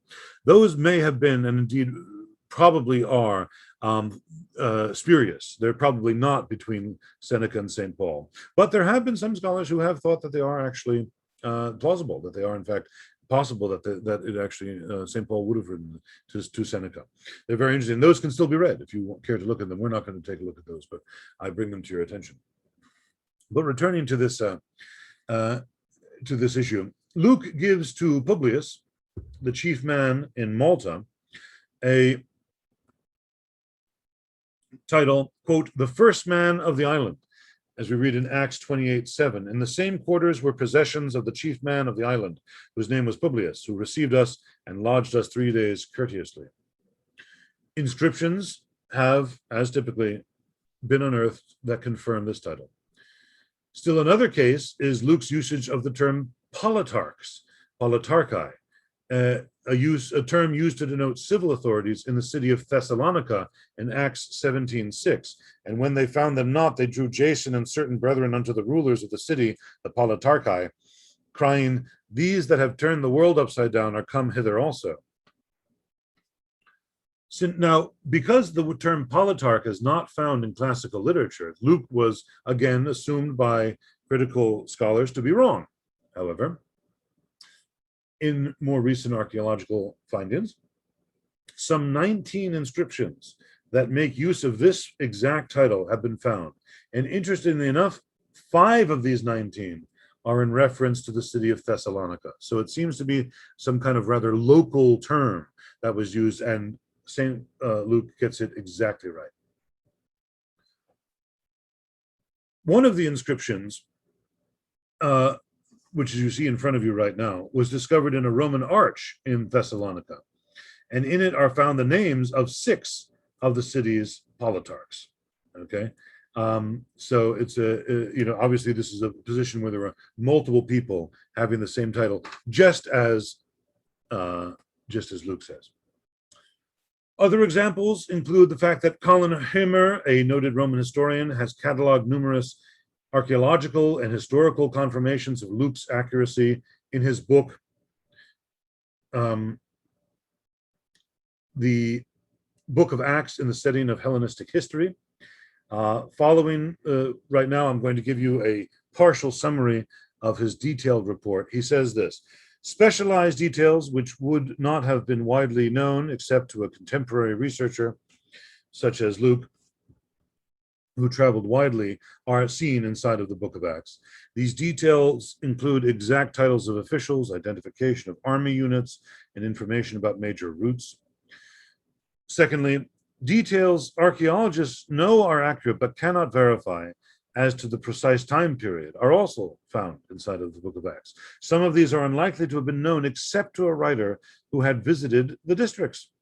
Number 3, we see a correlation of dates of known things and governors with the chronology of the Luke and Acts narrative.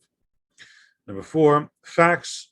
We see facts appropriate to the date of Paul or his immediate contemporary in the church, but not a date earlier or later. See, that's the very important thing. There are things described in the Book of Acts that words, terminology, all these things that we've talked about that are, we know only were used during this very small slice of time when the Book of Acts is set, and neither before nor afterwards. Number 5, we see undesigned coincidences between the Book of Acts and the Pauline epistles. We don't really have time to go into that, but they're very interesting. Number 6, internal correlations within Acts. Number 7, we see offhanded geographical references that bespeak familiarity with common knowledge. Number 8, we see differences in formulation within Acts that indicate the different categories of sources used. Number 9, peculiarities in this, we see it was peculiarities in the selection of details, as in theology, that are explainable in the context of what is known of first century church life. Number 10, we see materials, the immediacy of which suggests that the author was recounting a recent experience rather than shaping or editing a text long after it had been written. And number 11, we see cultural or idiomatic items not known to be peculiar, now known to be peculiar to the first century atmosphere. Is it any wonder, therefore, that E.M. Blakelock, professor of classics at Auckland University, concludes, quote, that Luke is a consummate historian to be ranked in his own right with the great writers of the Greeks. Now, we've been looking at things from the Acts of the Apostles primarily. Let's now talk about the Gospels themselves, about details that are found within the Gospels that, again, show the historical correctness of the historicity of what is being described, and things that can aid our, that bolster our belief that the Gospels are historically accurate documents. In 1945, two ossuaries, these are bone boxes, receptacles for bones, commonly used in places around the Mediterranean where land for burials of the whole body would be sparse, and so therefore people were oftentimes interred for a period of years, and then their bones would be taken out of those tombs and then put into boxes or charnel houses. Well, in 1945, two of these ossuaries were found in the vicinity of Jerusalem.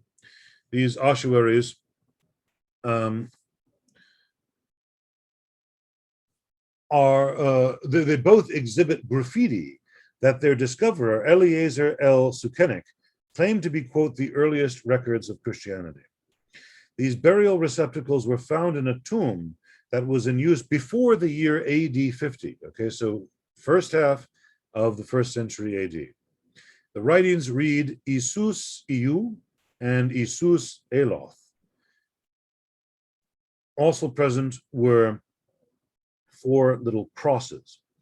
It is likely that the first of these inscriptions is a prayer to Jesus for help, and the second a prayer for resurrection of the person whose bones were contained inside of the ossuary. There is a place that is described in the New Testament, in the Gospel of St. John, as Gabbatha, or the pavement. Now, for centuries, there was no record of the kind of judgment hall where Jesus was tried by Pilate, the Gabbatha or pavement. However, this is mentioned in the Gospel of John, chapter 19, verse 13.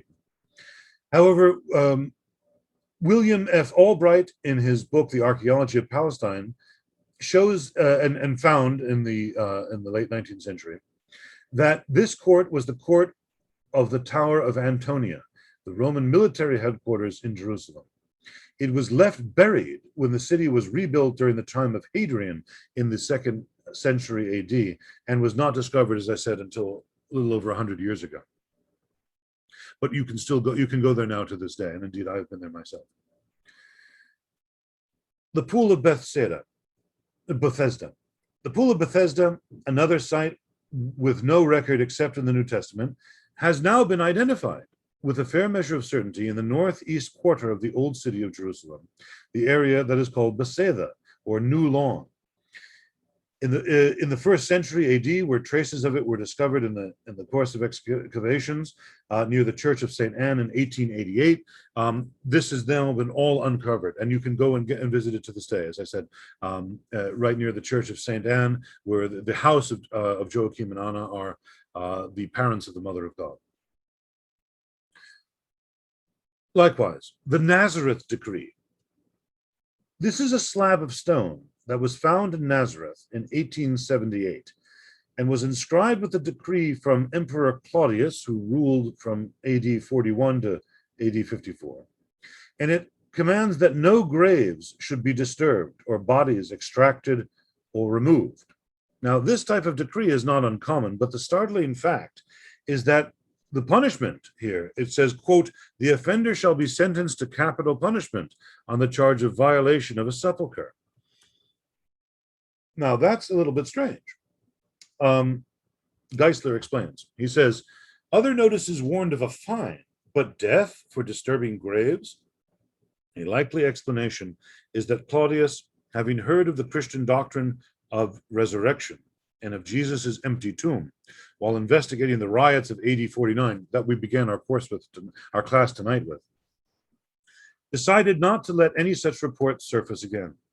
This would make sense in light of the Jewish argument that the body had been stolen, which we read about in the Gospel of St. Matthew, chapter 28, verses 11 through 15.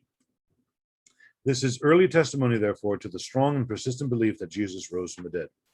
And again, the very, very early fact from it, the date of it, it is not 100 years later, it is not 200 years later. It's, Claudius is reigning in the 40s, okay?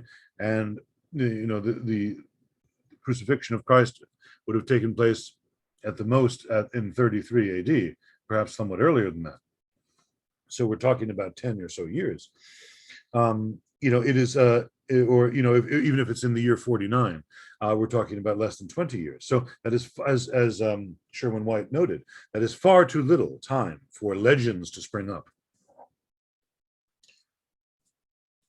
A very interesting archaeological find is the fact, is the discovery in 1968 of an ossuary, of a Jewish, an ossuary containing the bones of a Jewish man named Yehohanan, who had obviously been crucified.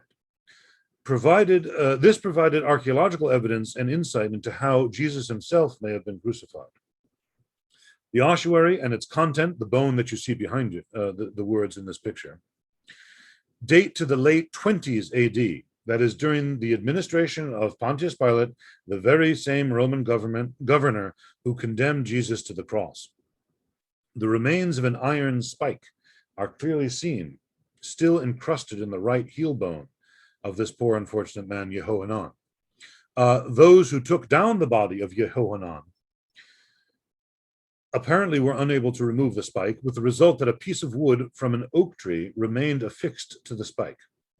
Later, the skeletal remains of the body, spike, fragment, and wood, and all were placed into the ossuary. And this part is extremely significant. Yehohanan's leg bones were broken, so they found his leg bones were in this ossuary as well. They had been broken, but there was disagreement over how and when they were broken. Well, the obvious reason why they were broken is because of what we know of the Roman practice of crucifixion. And I'm sorry, I have to get into some gruesome details here. Crucifixion was meant to be the most painful and shameful and public form of execution possible. A person who was crucified would not die instantly. In fact, their death would take days, sometimes even over a week. And the death was not primarily from the fact of the blood loss from the nails and the flogging that took place invariably beforehand, but primarily the death came from the fact that a person, when their arms are stretched out like that, their chest goes way down, and they have to use their legs to push up to take a breath. And because of the being pierced with the nails, it's extremely painful to do that. So one is pushing up on the nails in their feet to take every single breath is agony, in other words. And so therefore, the Roman governors, the Roman soldiers, if they wanted to speed up the death of a person on the cross, they would break the legs of a person who was crucified so that they could no longer push up and take breath, and therefore would asphyxiate. Now, if you did do the readings for today on the Gospels, you will know, or if you've read them at other points in your life, you will know that that the Jews asked Pontius Pilate that the legs of the people, Christ and the other two thieves, would be broken so that they would die very quickly and therefore not be on the cross for the Sabbath day. We read in John 19, the Jews therefore, because it was the preparation that the body should not remain upon the cross on the Sabbath day, for that Sabbath day was a high day, besought Pilate that their legs might be broken and that they might be taken away. Then came the soldiers and brake the legs of the first and of the other which was crucified with him. But when they came to Jesus and saw that he was dead already, they brake not his legs. But one of the soldiers with a spear pierced his side, and forthwith came there out blood and water. And he that saw it bare record, and his record is true. And he knoweth that he saith truth, that ye might believe For these things were done, that the scripture might be fulfilled, a bone of him shall not be broken. Now later, church fathers will make the connection between the prophecy about the Messiah, that a bone of his shall not be broken, with the fact that Christ is the fulfillment of the Old Testament lamb that would be offered on Passover. And commandment was given in the Old Testament, in the book of Exodus, that one should eat the lamb, should slaughter the lamb and carry it out of the house. That would be fulfilled by carrying outside the walls of Jerusalem. And you shall not break a bone thereof. Okay. Now, but the point that I'm trying to make here is that 20th century archaeological findings have shown that indeed, just as the Gospels say, it was the practice of the Romans to break the legs of crucifixion victims so that they would die quickly. Okay, and we have the bones of Yehohanan found in the 1940s the 1960s prove that. And that would be a detail that would not be known in the Middle Ages. It would not be known at any other time. Indeed, we're going to see that Constantine will outlaw the practice of crucifixion as a punishment. So crucifixion became a totally unknown thing. Those kind of gruesome details about how it was actually performed would only be known by a person who was actually an eyewitness. The Pilate inscription. This is a most fascinating inscription. In 1961, an Italian archaeologist named Antonio Frova discovered an inscription at Caesarea Maritima on a stone slab that at the time of the discovery was being used as a section of steps leading into the Caesarea theater. People were just walking on it. The inscription, though, in Latin contains 4 lines, 3 of which are partially readable. Roughly translated, they are: Tiberium, Pontius Pilate, prefect of Judea. And this picture is a little bit fuzzy, but you can still see the IUS, okay? And then if you can see that's a P, an I, an L, A, T, U, S. It's more clear. The picture is the problem here. The actual stone is more clear, but Pontius Pilatus, okay? And then below it is the word prefect, and over here, Tiberium.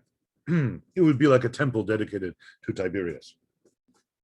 The inscribed stone was probably used originally in the foundation for a Tiberium, that would be a temple for the worship of the Emperor Tiberius, as we talked about on day 1. And then it was reused later in the location of the discovery. Typical.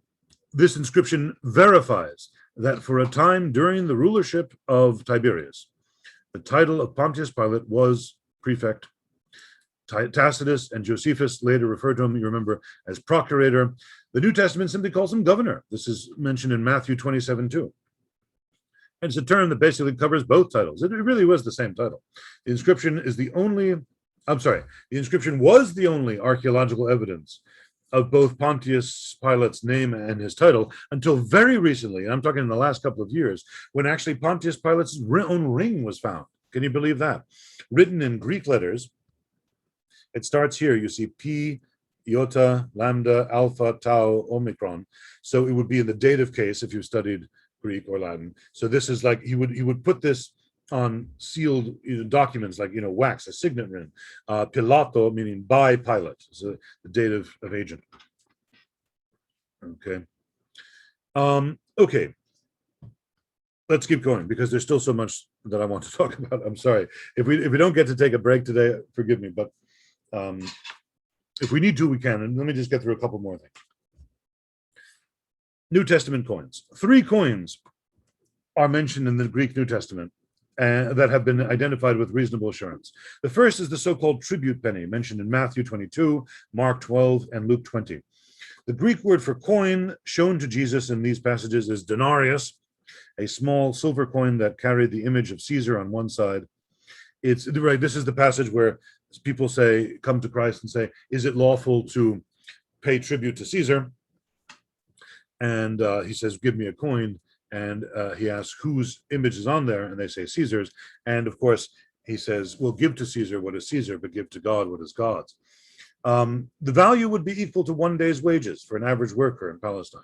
The point, again, to make is that there is everything in the New Testament, all of these passages, all of these they all contain details that we know and can confirm were real to that time. There is also the 30 pieces of silver that Judas is given for when he betrays Christ. This is mentioned in Matthew 26, 14 and 15. This amount was probably 30 silver shekels. Remember, it was the Sanhedrin who gave this money to Judas. Originally, a shekel was a measure of wheat equaling approximately 2/5 of an ounce.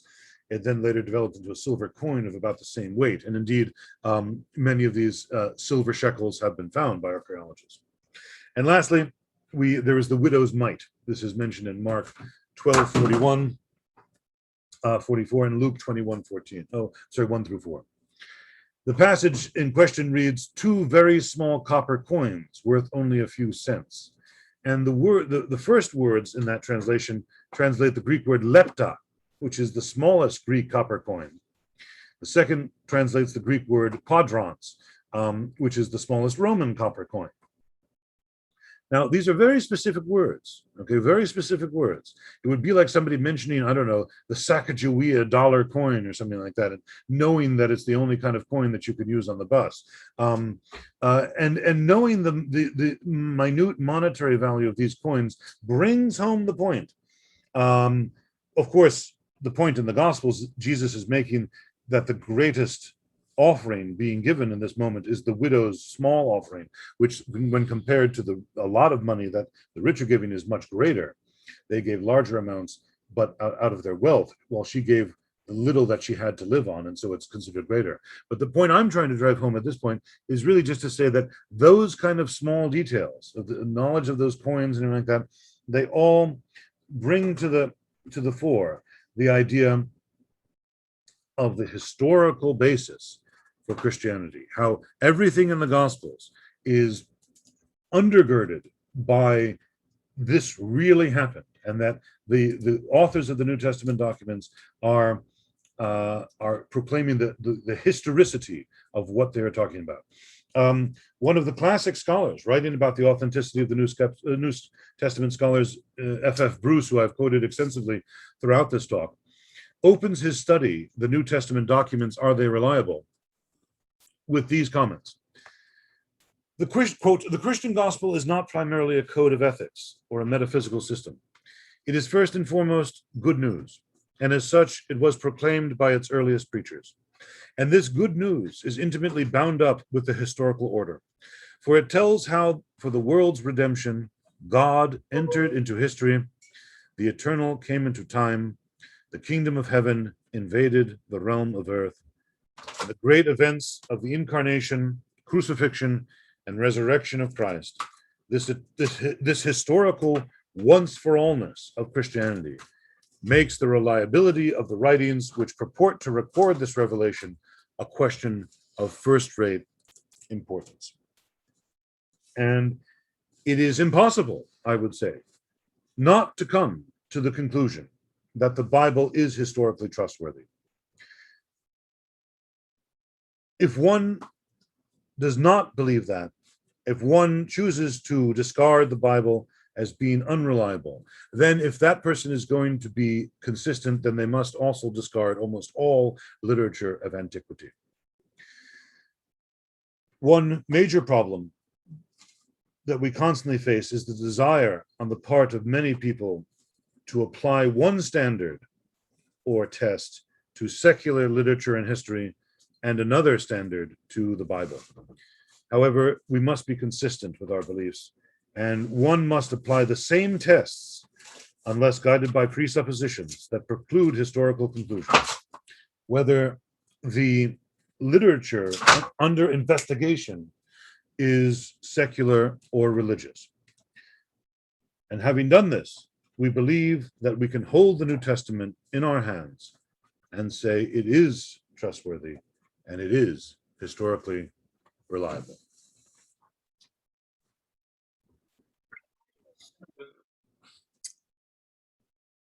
During the period of time running roughly from about 1890 to 1940, scholars often alleged that primitive Christianity had been heavily influenced by Platonism, Stoicism, the pagan mystery religions, and other movements in the Hellenistic world.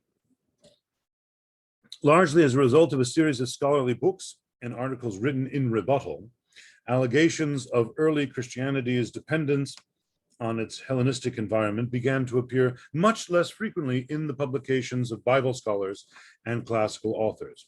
Today, most Bible scholars regard the question as a dead issue, but still, in the world that we live in, where because of the internet, and I'm not putting down the internet entirely, of course, but in the internet world that we live in the shrill kind of YouTube, Twitter universe, where the more outrageous a claim is, the more likes it gets, you still see this idea being hawked. And even on a more serious academic level, not really, I would say, in terms of publications, but in terms of people who should know better, professors and scholars themselves. I recently, when I was in Sicily 5 years ago, I remember talking to a very well-respected philosophy professor named Anthony Prius, who teaches, I think in either Syracuse or Binghamton or some college, but he's been around a long time, and he was going on about this, about how Mithraism and stuff like that basically was the origin of Christianity and all this nonsense. So I'm going to try to deal with this issue right now in the most dispassionate and and unbiased way, but we will see that it is a very stupid idea ultimately.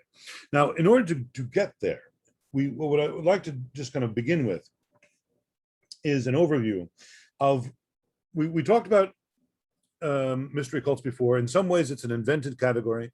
It's not an ancient term, but to whatever degree that it is a legitimate category of pagan, a subtype of pagan experiences and types of religious practices in the ancient world, there were certain things that when one talks about mystery cults, there are certain commonalities that are used to define these. So I would just want to go over those relatively briefly. What we mean by mystery cults, and then we'll set about showing how Christianity did not have any influence from those things at all.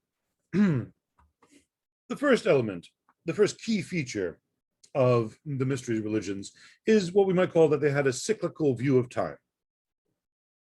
Nash notes, central to the mystery religions was their use of the annual vegetation cycle, in which life renews each spring and dies each fall. Followers of the mystery cults found deep symbolic significance in the natural processes of growth, death, decay, and rebirth. The mystery deities were tightly bound up with this and correlated to the annual vegetation cycle. So this was a repetitive yearly process.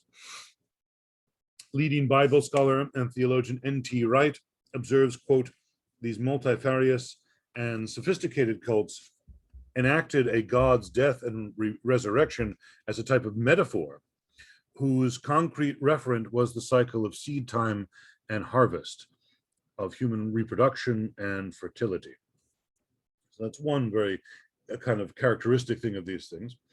Another was the fact that they had secret ceremonies that one had to be initiated into. Now, the inner workings of the mystery religions are not as well documented, and Jacqueline, you and I talked about this last time. They're not as well documented and available in the public domain because both the rites that they participated in and the knowledge that they passed on the mysteries to their initiates were closely guarded, accessible only to those who were accepted into the group. Outsiders, therefore, had little to no knowledge of them and of what transpired. And according to Nash, each mystery religion made important use of secret ceremonies, often in connection with an initiation ritual. The mystery rites tied the initiates together. At the same time, they separated them from outsiders. Whatever place particular mysteries allowed knowledge to have in their cult, it was a secret or esoteric knowledge attainable only by the initiated and never revealed to those outside the circle of the religion. While several cults did stress the role of knowledge, gnosis, in English usually we just say gnosis, in achieving redemption, the term referred not so much to the cognizance of a set of truths as to higher knowledge associated with their secret ceremonies, like the words for incantations and, secret spells and that kind of stuff. A former professor of New Testament and church history at St. Andrew's College in Sydney, named Samuel Angus, notes that, quote, every mystery religion imparted a secret, special knowledge to the life of the deity and the means of the union with that deity. There was a sacred tradition of ritual and cult usages expounded by what were called hierophants, interpreters, and then handed down by successions of priests and teachers, end quote. Another characteristic of these mystery cults was that their doctrine was minimized. Mystery religions did not place a high premium on intellect, truth, or doctrinal soundness. They were less concerned about having correct teaching or orthodoxy and intellectual rigor than about feeding and exciting the emotions of their initiates and followers. And according to Angus, the mysteries, with the exception of the Hermetic theology and Orphism, were never conspicuously doctrinal or dogmatic. They were weak intellectually and theologically. Angus also observes, quote, speaking generally, the mysteries made their appeal not to the intellect, but through the eye, ear, and imagination to the emotions. And Nash concurs, the mysteries had little, if any, use for doctrine or correct belief. They were primarily concerned with the emotional state of their followers. The mysteries used many different means to affect the emotions and imaginations of their followers in order to quicken their union with the god. Processions, fasting, a play, acts of purification, blazing lights, and esoteric liturgies. Once the followers achieved union with their god through these trumped up emotions, two other goals became the focus of the mystery religions, salvation or redemption and immortality. The immediate goal of the initiates was a mystical experience that led them to feel that they had achieved union with their god, but beyond this quest for a mystical union were two more ultimate goals, some kind of redemption or salvation and immortality. The initiation ceremony was supposed to end the alienation of the mystes, that is, the initiate, from his god, making possible human communion with the deity and eventual triumph over death. Angus goes on a little bit more in depth in this point, and he says, a mystery religion was a religion of redemption, which professed to remove estrangement between man and God, to procure forgiveness of sins, to furnish mediation, means of purification and formulae of access to God, and acclamations of confidence and victory were part of the apparatus of every mystery. These redemption religions thus promised salvation and provided the worshiper with a patron deity in life and death. This salvation consisted in release from the tyranny of fate, elevation from the burdens and limitations of existence, comfort in the sorrows of man's lot, a real identification with his God, guaranteeing palingenesia, which is rebirth and hope beyond death. Angus's analysis of the salvation offered in these religions makes clear their appeal to people who otherwise were helpless before an implacable fate and the erratic will of so often capricious gods. Angus's analysis also identifies something that the American author T.S. Eliot recognized in the 20th century as a truth evident in tragic drama, but missing in various religions, the horrifying realization of objective morality, that is, of the tragic flaw of sin in human life and the need for the conclusive work of the Redeemer. Both the New Testament and Aristotle, in his writing about Greek tragedies and the Poetics, used the same word in Greek for sin or error, hamartia. And these are, in general, the kind of focuses or the things that make the mystery religions kind of, to whatever degree that category can be used. As I said, it makes these are the characteristics. Now, in contrast with Christianity, the mystery religions promoted a cyclical view of time. They held secret ceremonies and they placed little emphasis on doctrine. In sharp contrast, Christianity is a historically based religion with public proclamations. It places emphasis on true belief and biblically virtuous behavior. And now I would like to consider each one of those points in turn. First of all, Christianity is historically based. None of the other so-called resurrected gods of the mystery religions is a genuine historical figure. In contrast, Jesus is depicted in the Bible as a real historical person. As we've talked about, the gospel accounts contain many anchors to hold in place, so to speak, vessels full of evidential treasures for anyone to examine, especially for those who wonder about the truth of Christianity. In fact, what makes Christianity unique among world religions is that it is so grounded in history. More specifically, the Christian faith rests on the person of Jesus Christ as a real historical person. as a real historical man.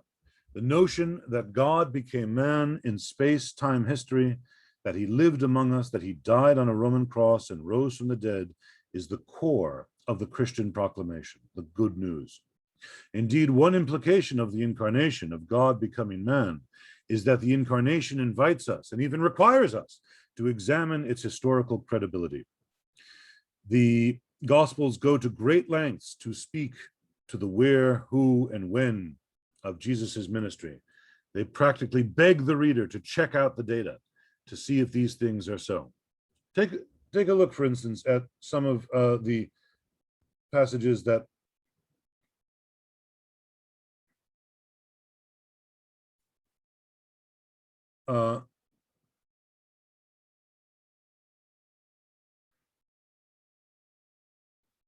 I'm sorry, I don't seem to have some of these at my fingertips, unfortunately. But if one were to go back really to the that one passage that I read to you before from the opening of the passage, Gospel of Luke, where it says,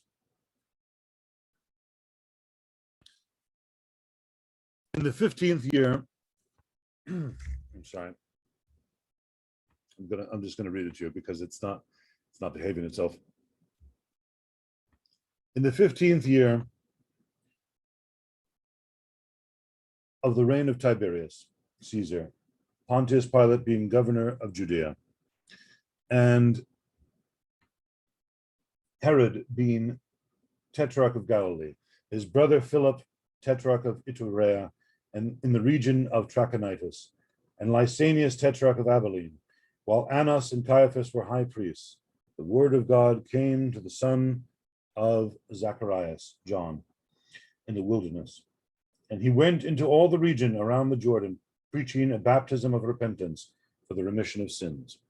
That sort of grounding in historical terms of all of those various names and people and places and events, that sort of thing does not happen accidentally. But as I say, that historical anchor basically requires of the readers of the gospel to check out the data, to look into things for oneself.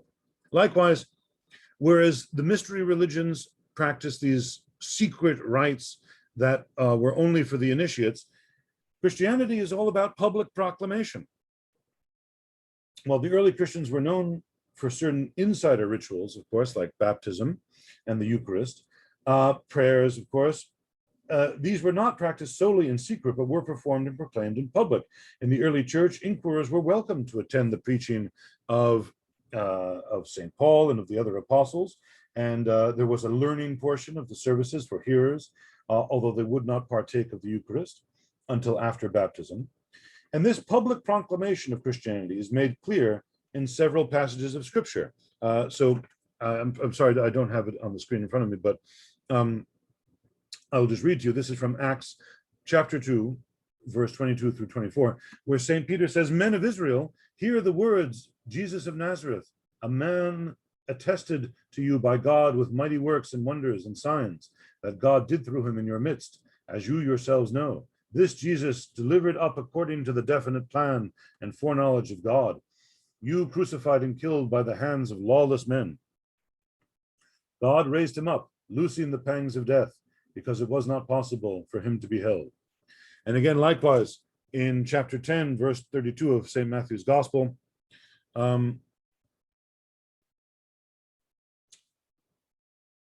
Christ says, "So everyone who acknowledges me before men, I also will acknowledge before my Father who is in heaven. But whoever denies me before men, I will also deny before my Father who is in heaven." So again, the idea of public proclamation, and yet again in the epistle of St. Peter, the second epistle of St. Peter, chapter 1, verse 16, he says, "For we did not follow cunningly devised fables when we made known to you the power and coming of our Lord Jesus Christ, but were eyewitnesses of his majesty." In other words, Christianity was a very public religion, and oftentimes it's being a public religion got its adherents into trouble. When, for instance, the apostles were threatened, beaten, and put in prison, even martyred publicly for publicly proclaiming the gospel. Another big difference in these characteristics that I've just mentioned, whereas paganism, these mystery cults it minimized doctrine to the point of oblivion. It didn't really matter what you believed in your heart, as long as you kind of did the spells and the incantations and rituals. In contrast, the Christian scriptures place a high importance on teaching and believing. There are many examples of this from both the Old and the New Testament. I'll just give you maybe one right now from Titus chapter 1, verse 9. We read, "He must hold firm to the trustworthy word as taught, so that he may be able to give instruction in sound doctrine and also to rebuke those who contradict it." Jesus himself says in the Gospel of Matthew, "All authority has been given to me in heaven and on earth. Go therefore and make disciples of all the nations, baptizing them in the name of the Father and of the Son and of the Holy Spirit, teaching them to observe all things that I have commanded you." There's the key part. Teaching them to observe all the things I have commanded you. The commandments of God and the doctrines, the beliefs are crucially important. And lo, I am with you always, even unto the end of the age. And in the Old Testament, we read in Deuteronomy chapter 11, "Therefore you shall lay up these words of mine in your heart and in your soul, and bind them as a sign on your hand, and they shall be as frontlets between your eyes. You shall teach them to your children, speaking to them when you sit in your house, when you walk by the way, when you lie down, and when you rise up. And you shall write them on the doorposts of your house and on your gates, that your days and the days of your children may be multiplied in the land of which the Lord swore to your fathers to give them, like the days of the heavens above the earth. For if you carefully keep all these commandments, which I command you to do, to love the Lord your God, to walk in all his ways, and to hold fast to him, then the Lord will drive out all these nations from before you, and you will dispossess greater and mightier nations than yourselves." Following the commandments, believing correctly is crucial. Now, so we see there's major differences, fundamental differences between the mystery religions and Christianity. But in addition to all of that, I put together 5 reasons why the mystery religions definitely did not influence Christianity. And I'll just go through those with you right now. Reason number 1, true to its Jewish roots, Christianity did not accept other gods. The Jews, of course, were committed to an exclusive faith. Unlike the Gentiles of the era, Jews refused to blend their religion with other religions. Remember syncretism, that term that we talked about before. Mystery religions, on the other hand, were inclusive, right? They took gods from all over the place and were very happy to worship everything. But Judaism and Christianity were exclusive.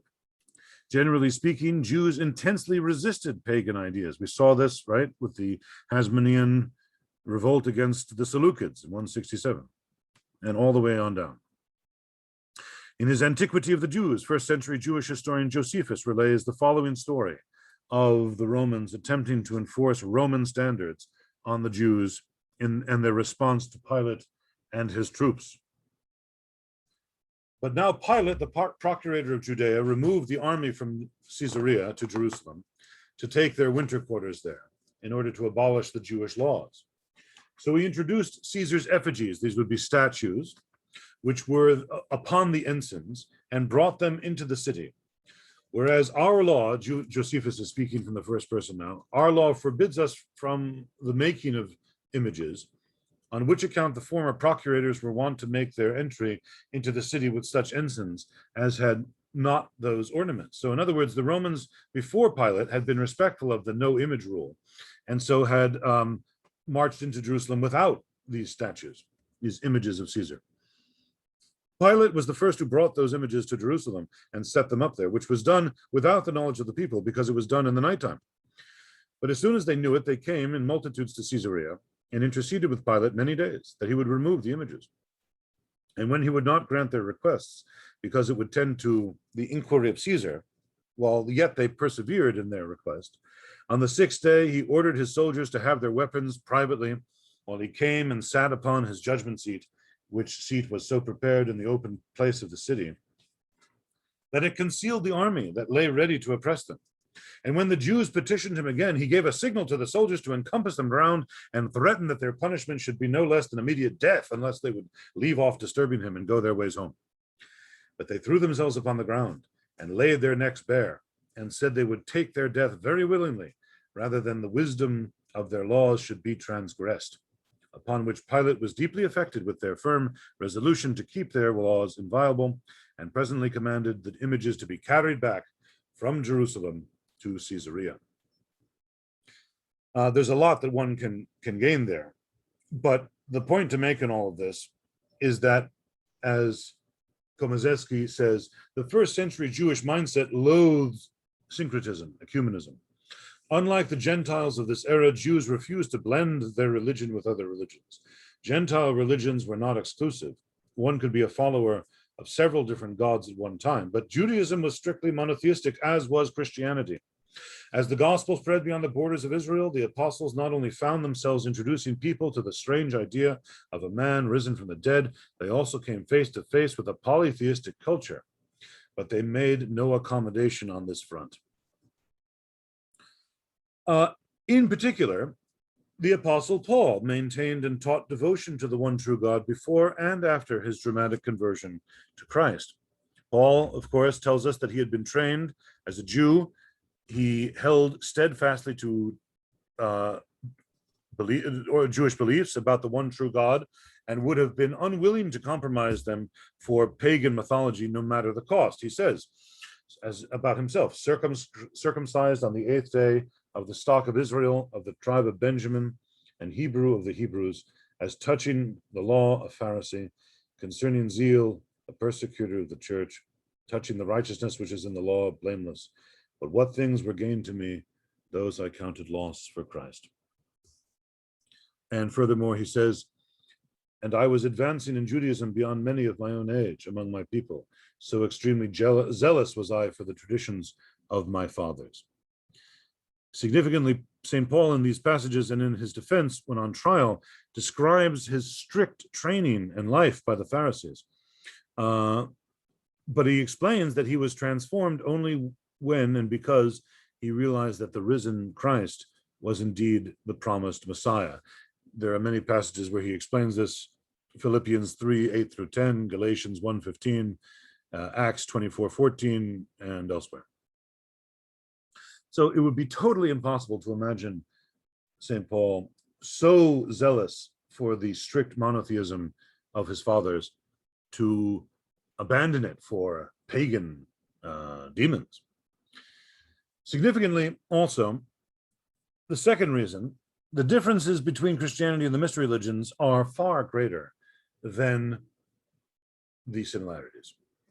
In the Jesus Legend, a book by Eddy and Boyd, we read, as soon as we become critical of reading parallels into the evidence, right, as soon as we kind of put the YouTube sort of mentality aside, we discover that differences between Christianity and the mystery religions are far more pronounced than any similarities. While there are certainly parallel terms used in early Christianity and the mystery religions, there is very little evidence for parallel concepts. For example, as we have noted, both Christianity and the mystery religions spoke of salvation, as do many religions throughout history. But what early Christians meant by this term had little in common with what devotees of mystery religions meant by it. To cite just one difference, there was in the mystery religions nothing similar to Paul's death and resurrection of their Savior, by which we are adopted as God's children by placing our trust in him. Furthermore, the theologian and New Testament scholar J. Gresham Machen describes the myth of Cybele and Attis. The myth of Cybele is narrated in various forms. Remember, this is the one connected with the Torabolium. According to the most characteristic from the youthful Attis, beloved of Cybele, he is struck with madness by this jealous goddess, deprives himself of his virility, does this through his own mad act, and is mourned by the goddess. The myth contains no account of a resurrection. All that Cybele is able to obtain is that the body of Attis should be preserved, and that his hair should continue to grow, and that his little finger should move. Cold comfort indeed. Osiris is another figure oftentimes considered a dying and rising god, but in reality, the earliest accounts have him leading a life beyond the tomb that nearly replicates earthly life. He actually rules over the land of the dead and will never again be among the living. And perhaps most significantly, Egyptians did not believe in bodily resurrection. It is quite a stretch, therefore, to conclude that Christians could have borrowed from this tradition in formulating their first doctrines of Jesus. A third reason, even if there are parallels, parallels prove nothing. Now watch this. What if we told you about a British ocean liner that was about 800 feet long, weighed more than 60,000 tons, and could carry about 3,000 passengers? The ship had a top cruising speed of 24 knots and had 3 propellers, about 20 lifeboats. What if I told you that this ocean liner hit an iceberg on its maiden voyage in the month of April, tearing an opening in the starboard side, forward portion of the ship, sinking it along with about 2,000 passengers? Would you recognize the event from history? You might say, hey, that's the Titanic. Well, believe it or not, you would be wrong. It is the Titan, a fictional ship described in Morgan Robertson's 1898 book called The Wreck of the Titan or Futility. This book was written 14 years before the disaster took place of the Titanic and several years before the construction began on the Titanic. Coincidences prove nothing. And here is the point. Just as the fictional account of the Titan does not undermine the reality of the sinking of the Titanic, fictional accounts of dying and rising gods do not undermine the historical reality of the life, death, and resurrection of Jesus Christ. The presence of parallels and coincidences alone proves nothing, in any event, in law courts or about the borrowing or the historicity of Christ. Reason number 4. Mystery religions seem to be influenced by Christianity and not the other way around. Eddy and Boyd continue when they say, a second obstacle to any attempt to understand first century Christianity in light of ancient Greco-Roman mystery religions is that virtually all of our evidence for these religions comes from the 2nd to 4th centuries. Trying to explain a first century religious movement by appealing to evidence for a parallel phenomenon a century or more later is questionable, to say the least. True, it is not unreasonable to assume that there were first century precursors to the mystery cults of the 2nd century and beyond. But this is an argument from silence. And in any case, we are left with nothing conclusive about these precursor movements. Hence, any argument that Christianity was influenced by, let alone modeled after, these precursors must be judged as unwarranted speculation grounded in anachronism. Okay, so when this man who I mentioned before, Anthony Prius, we were in a museum when he was mentioning the things he said about something like Mithras. The god Mithras apparently celebrated his birthday on December 25th. And, he shuddered with delight, as if he had really struck a lethal blow in Christianity. When obviously the church's celebration, as we will learn about later on, of the nativity of Jesus Christ, was deliberately put onto for the day of December 25th, because it is in the days just after the winter solstice, when the natural light begins to grow stronger, right? The days begin to get a little bit longer. That is when that turning point happens. And the symbolism there, of course, was the fact that just as the natural light begins to grow in the darkness of winter, so the true light, which has shone upon those who lived in the shadow of death, has been born through the nativity of Christ. But the point here to make, though, is the fact that the Mithras connection actually post-dates the church's decision to move the holiday of Christmas and celebrate it on December 25th. Okay, that is actually an event that happened much, much later than the church's decision to celebrate Christmas on that day. So it is Mithraism being influenced by Christianity and not the other way around. Furthermore, he says, Nash goes on to tell us about another example, that Torabolium, that thing that we learned about with the blood and the bulls and everything like that. He says, during this ritual, the Torabolium, initiates would stand or recline in a pit as a bull was slaughtered on a platform above them. The initiate would then be bathed in the warm blood of the dying animal. The Torabolium has been alleged to be a source for Christian language about being washed in the blood of the Lamb, as in Revelation 7:14, or sprinkled with the blood of Jesus. However, this pagan ritual didn't come about and is not attested until much later than the New Testament writings themselves, and certainly much after the establishment of the sacrament of baptism, which was instituted, of course, even before Christ, in a sense, through John the Baptist. So the evidence supports rather that the later changes in the bloodbath that this pagan cult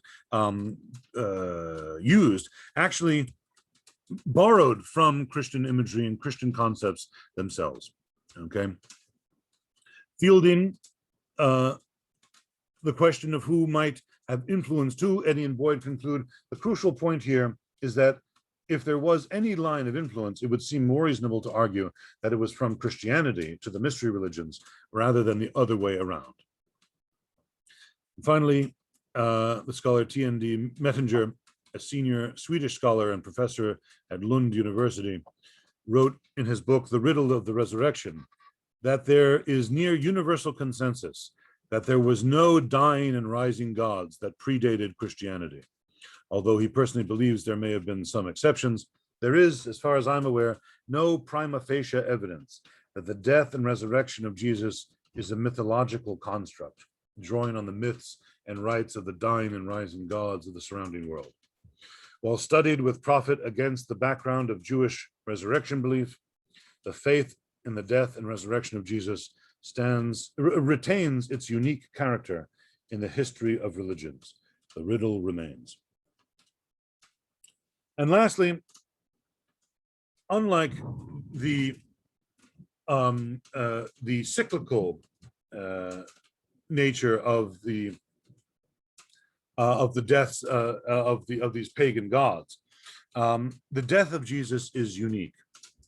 The death of Jesus Christ is strikingly different from the deaths of various gods in the mystery religions. The deaths of pagan gods, for instance, were not sacrificial. According to Christianity, Christ's death on the cross was sacrificial. His death literally substituted his righteousness for the sins of each individual who has put his or her faith in him. He takes on their sin and shields them from the punishment that their own sins rightfully deserve. This is talked about in John 10:11, John 15:13, and 1 John 3:16. With regard to the mystery religions, Nash writes, none of the so-called savior gods died for someone else. The notion of the Son of God dying in the place of his creatures is unique to Christianity. Moreover, Jesus died for the sins of everyone. He did not just die for the sake of his friends. He specifically died for the sins of his immediate friends and followers, but also of all those who would believe in him in the future. This is talked about in so many places. Romans 3:23 through 26, 1 Corinthians 15:3, 2 Corinthians 5:14 and following, and Galatians 1:3 and 4. Nash provides in contrast, only Jesus Christ died for sin. It is never claimed that any of the pagan deities died for sins, that Jesus Christ takes away the sin of the world, and that all those who believe in him through their faith can have access to that redemption. Moreover, Jesus Christ only died once. The deaths of the mystery religion gods were cyclical in nature, but Jesus is never represented in Scripture as dying, rising ad infinitum, ad nauseum. That is the nauseous recoil that comes from a despair that there is no hope of escaping the repetition of the yearly cycle in which the natural world, its vegetation and so on, dies, and kings decline and grow old and die, and people,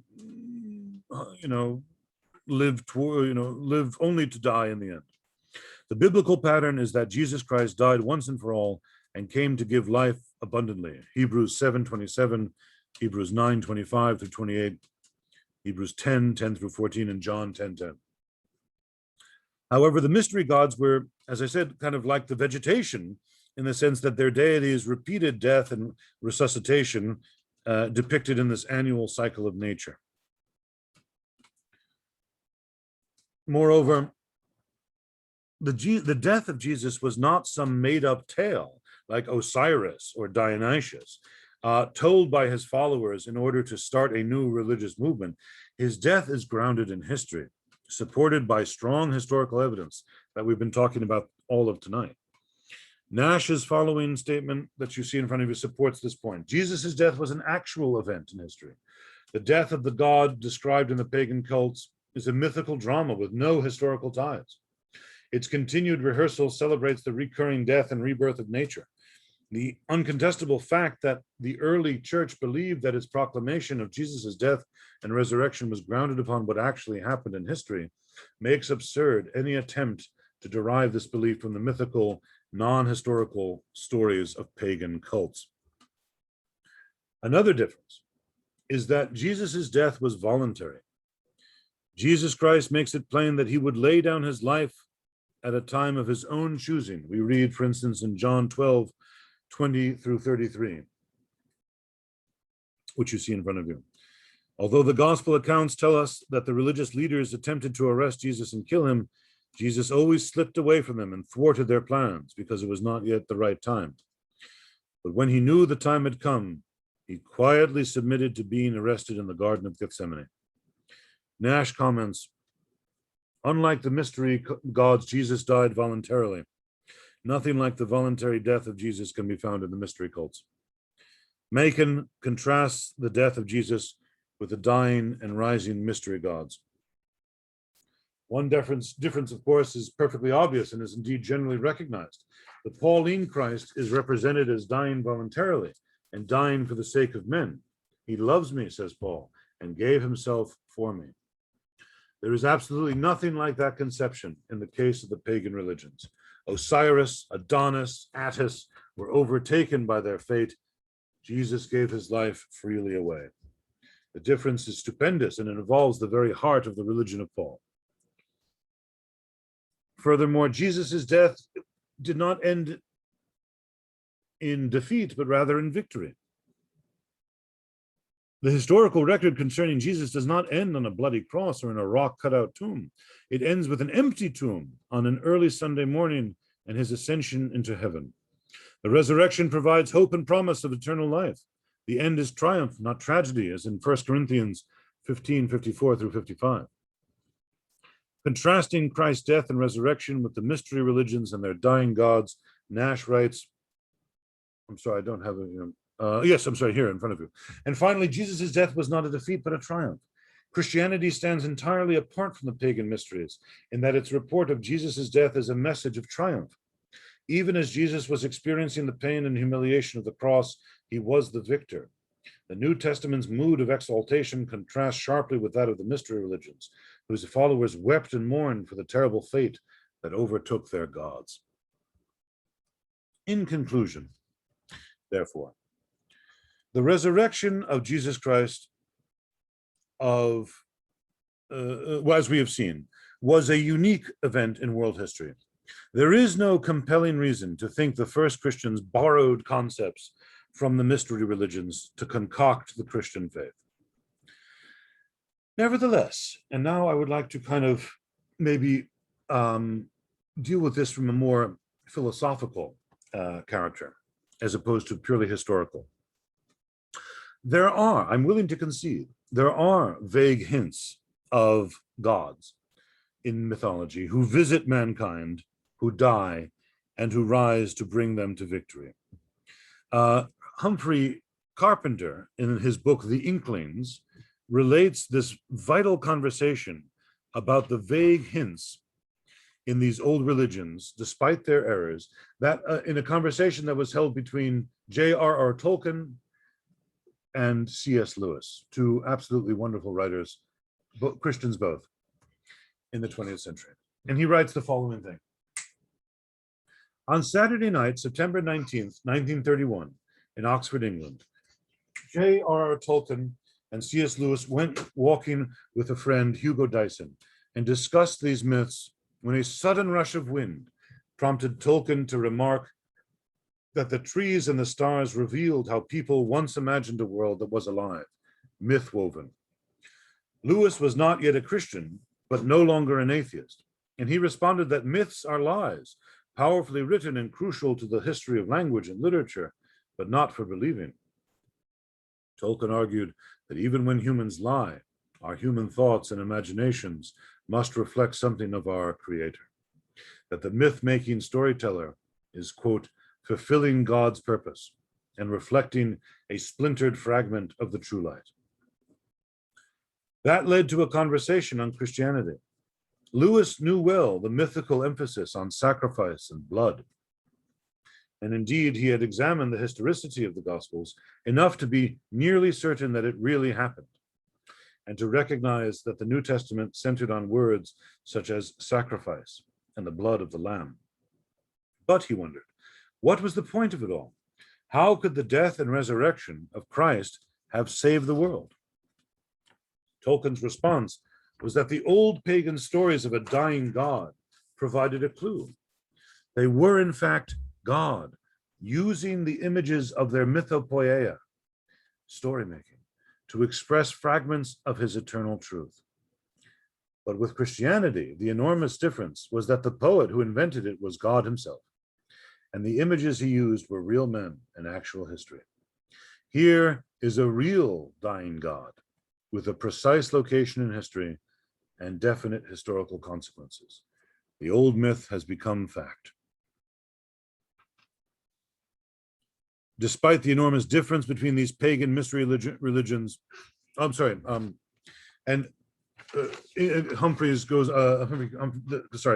Carpenter, in depicting this story, went on to quote one of C.S. Lewis's later diary entries when he said, "Within 2 weeks," Lewis wrote, "I have just passed from believing in God to definitely believing in Christ, in Christianity. And my long night talk with Dyson and Tolkien has a good deal to do with it." Despite the enormous difference between these pagan mystery religions and the New Testament, C.S. Lewis makes an important observation, and he says this: we should expect to find in the imagination of the great pagan teachers and myth makers some glimpse of that theme which we believe to be the very plot of the whole cosmic story. The theme of incarnation, death, and rebirth. And the differences between the pagan Christ of Balder and Osiris and so on, and of the Christ himself, is much of what we should expect to find. The pagan stories are all about someone dying and rising either every year or else nobody knows where and nobody knows when. The Christian story about a historical personage whose execution can be dated pretty accurately under a named Roman magistrate, and with whom the society that he founded, and with whom the society that he founded, the church, is in a continuous relation down to the present day. It is the difference between a real event on the one hand and dim dreams or premonitions of that same event on the other.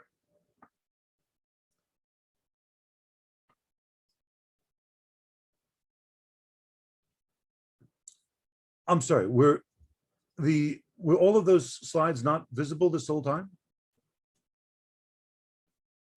I don't think so. I think it was just. Oh, you're kidding. They were so good. Okay, I'm going to. Oh, no, and have I not been recording this whole time either? What happened? Wait a second. No, I think I was. No, you were recording. yeah. The slides were not.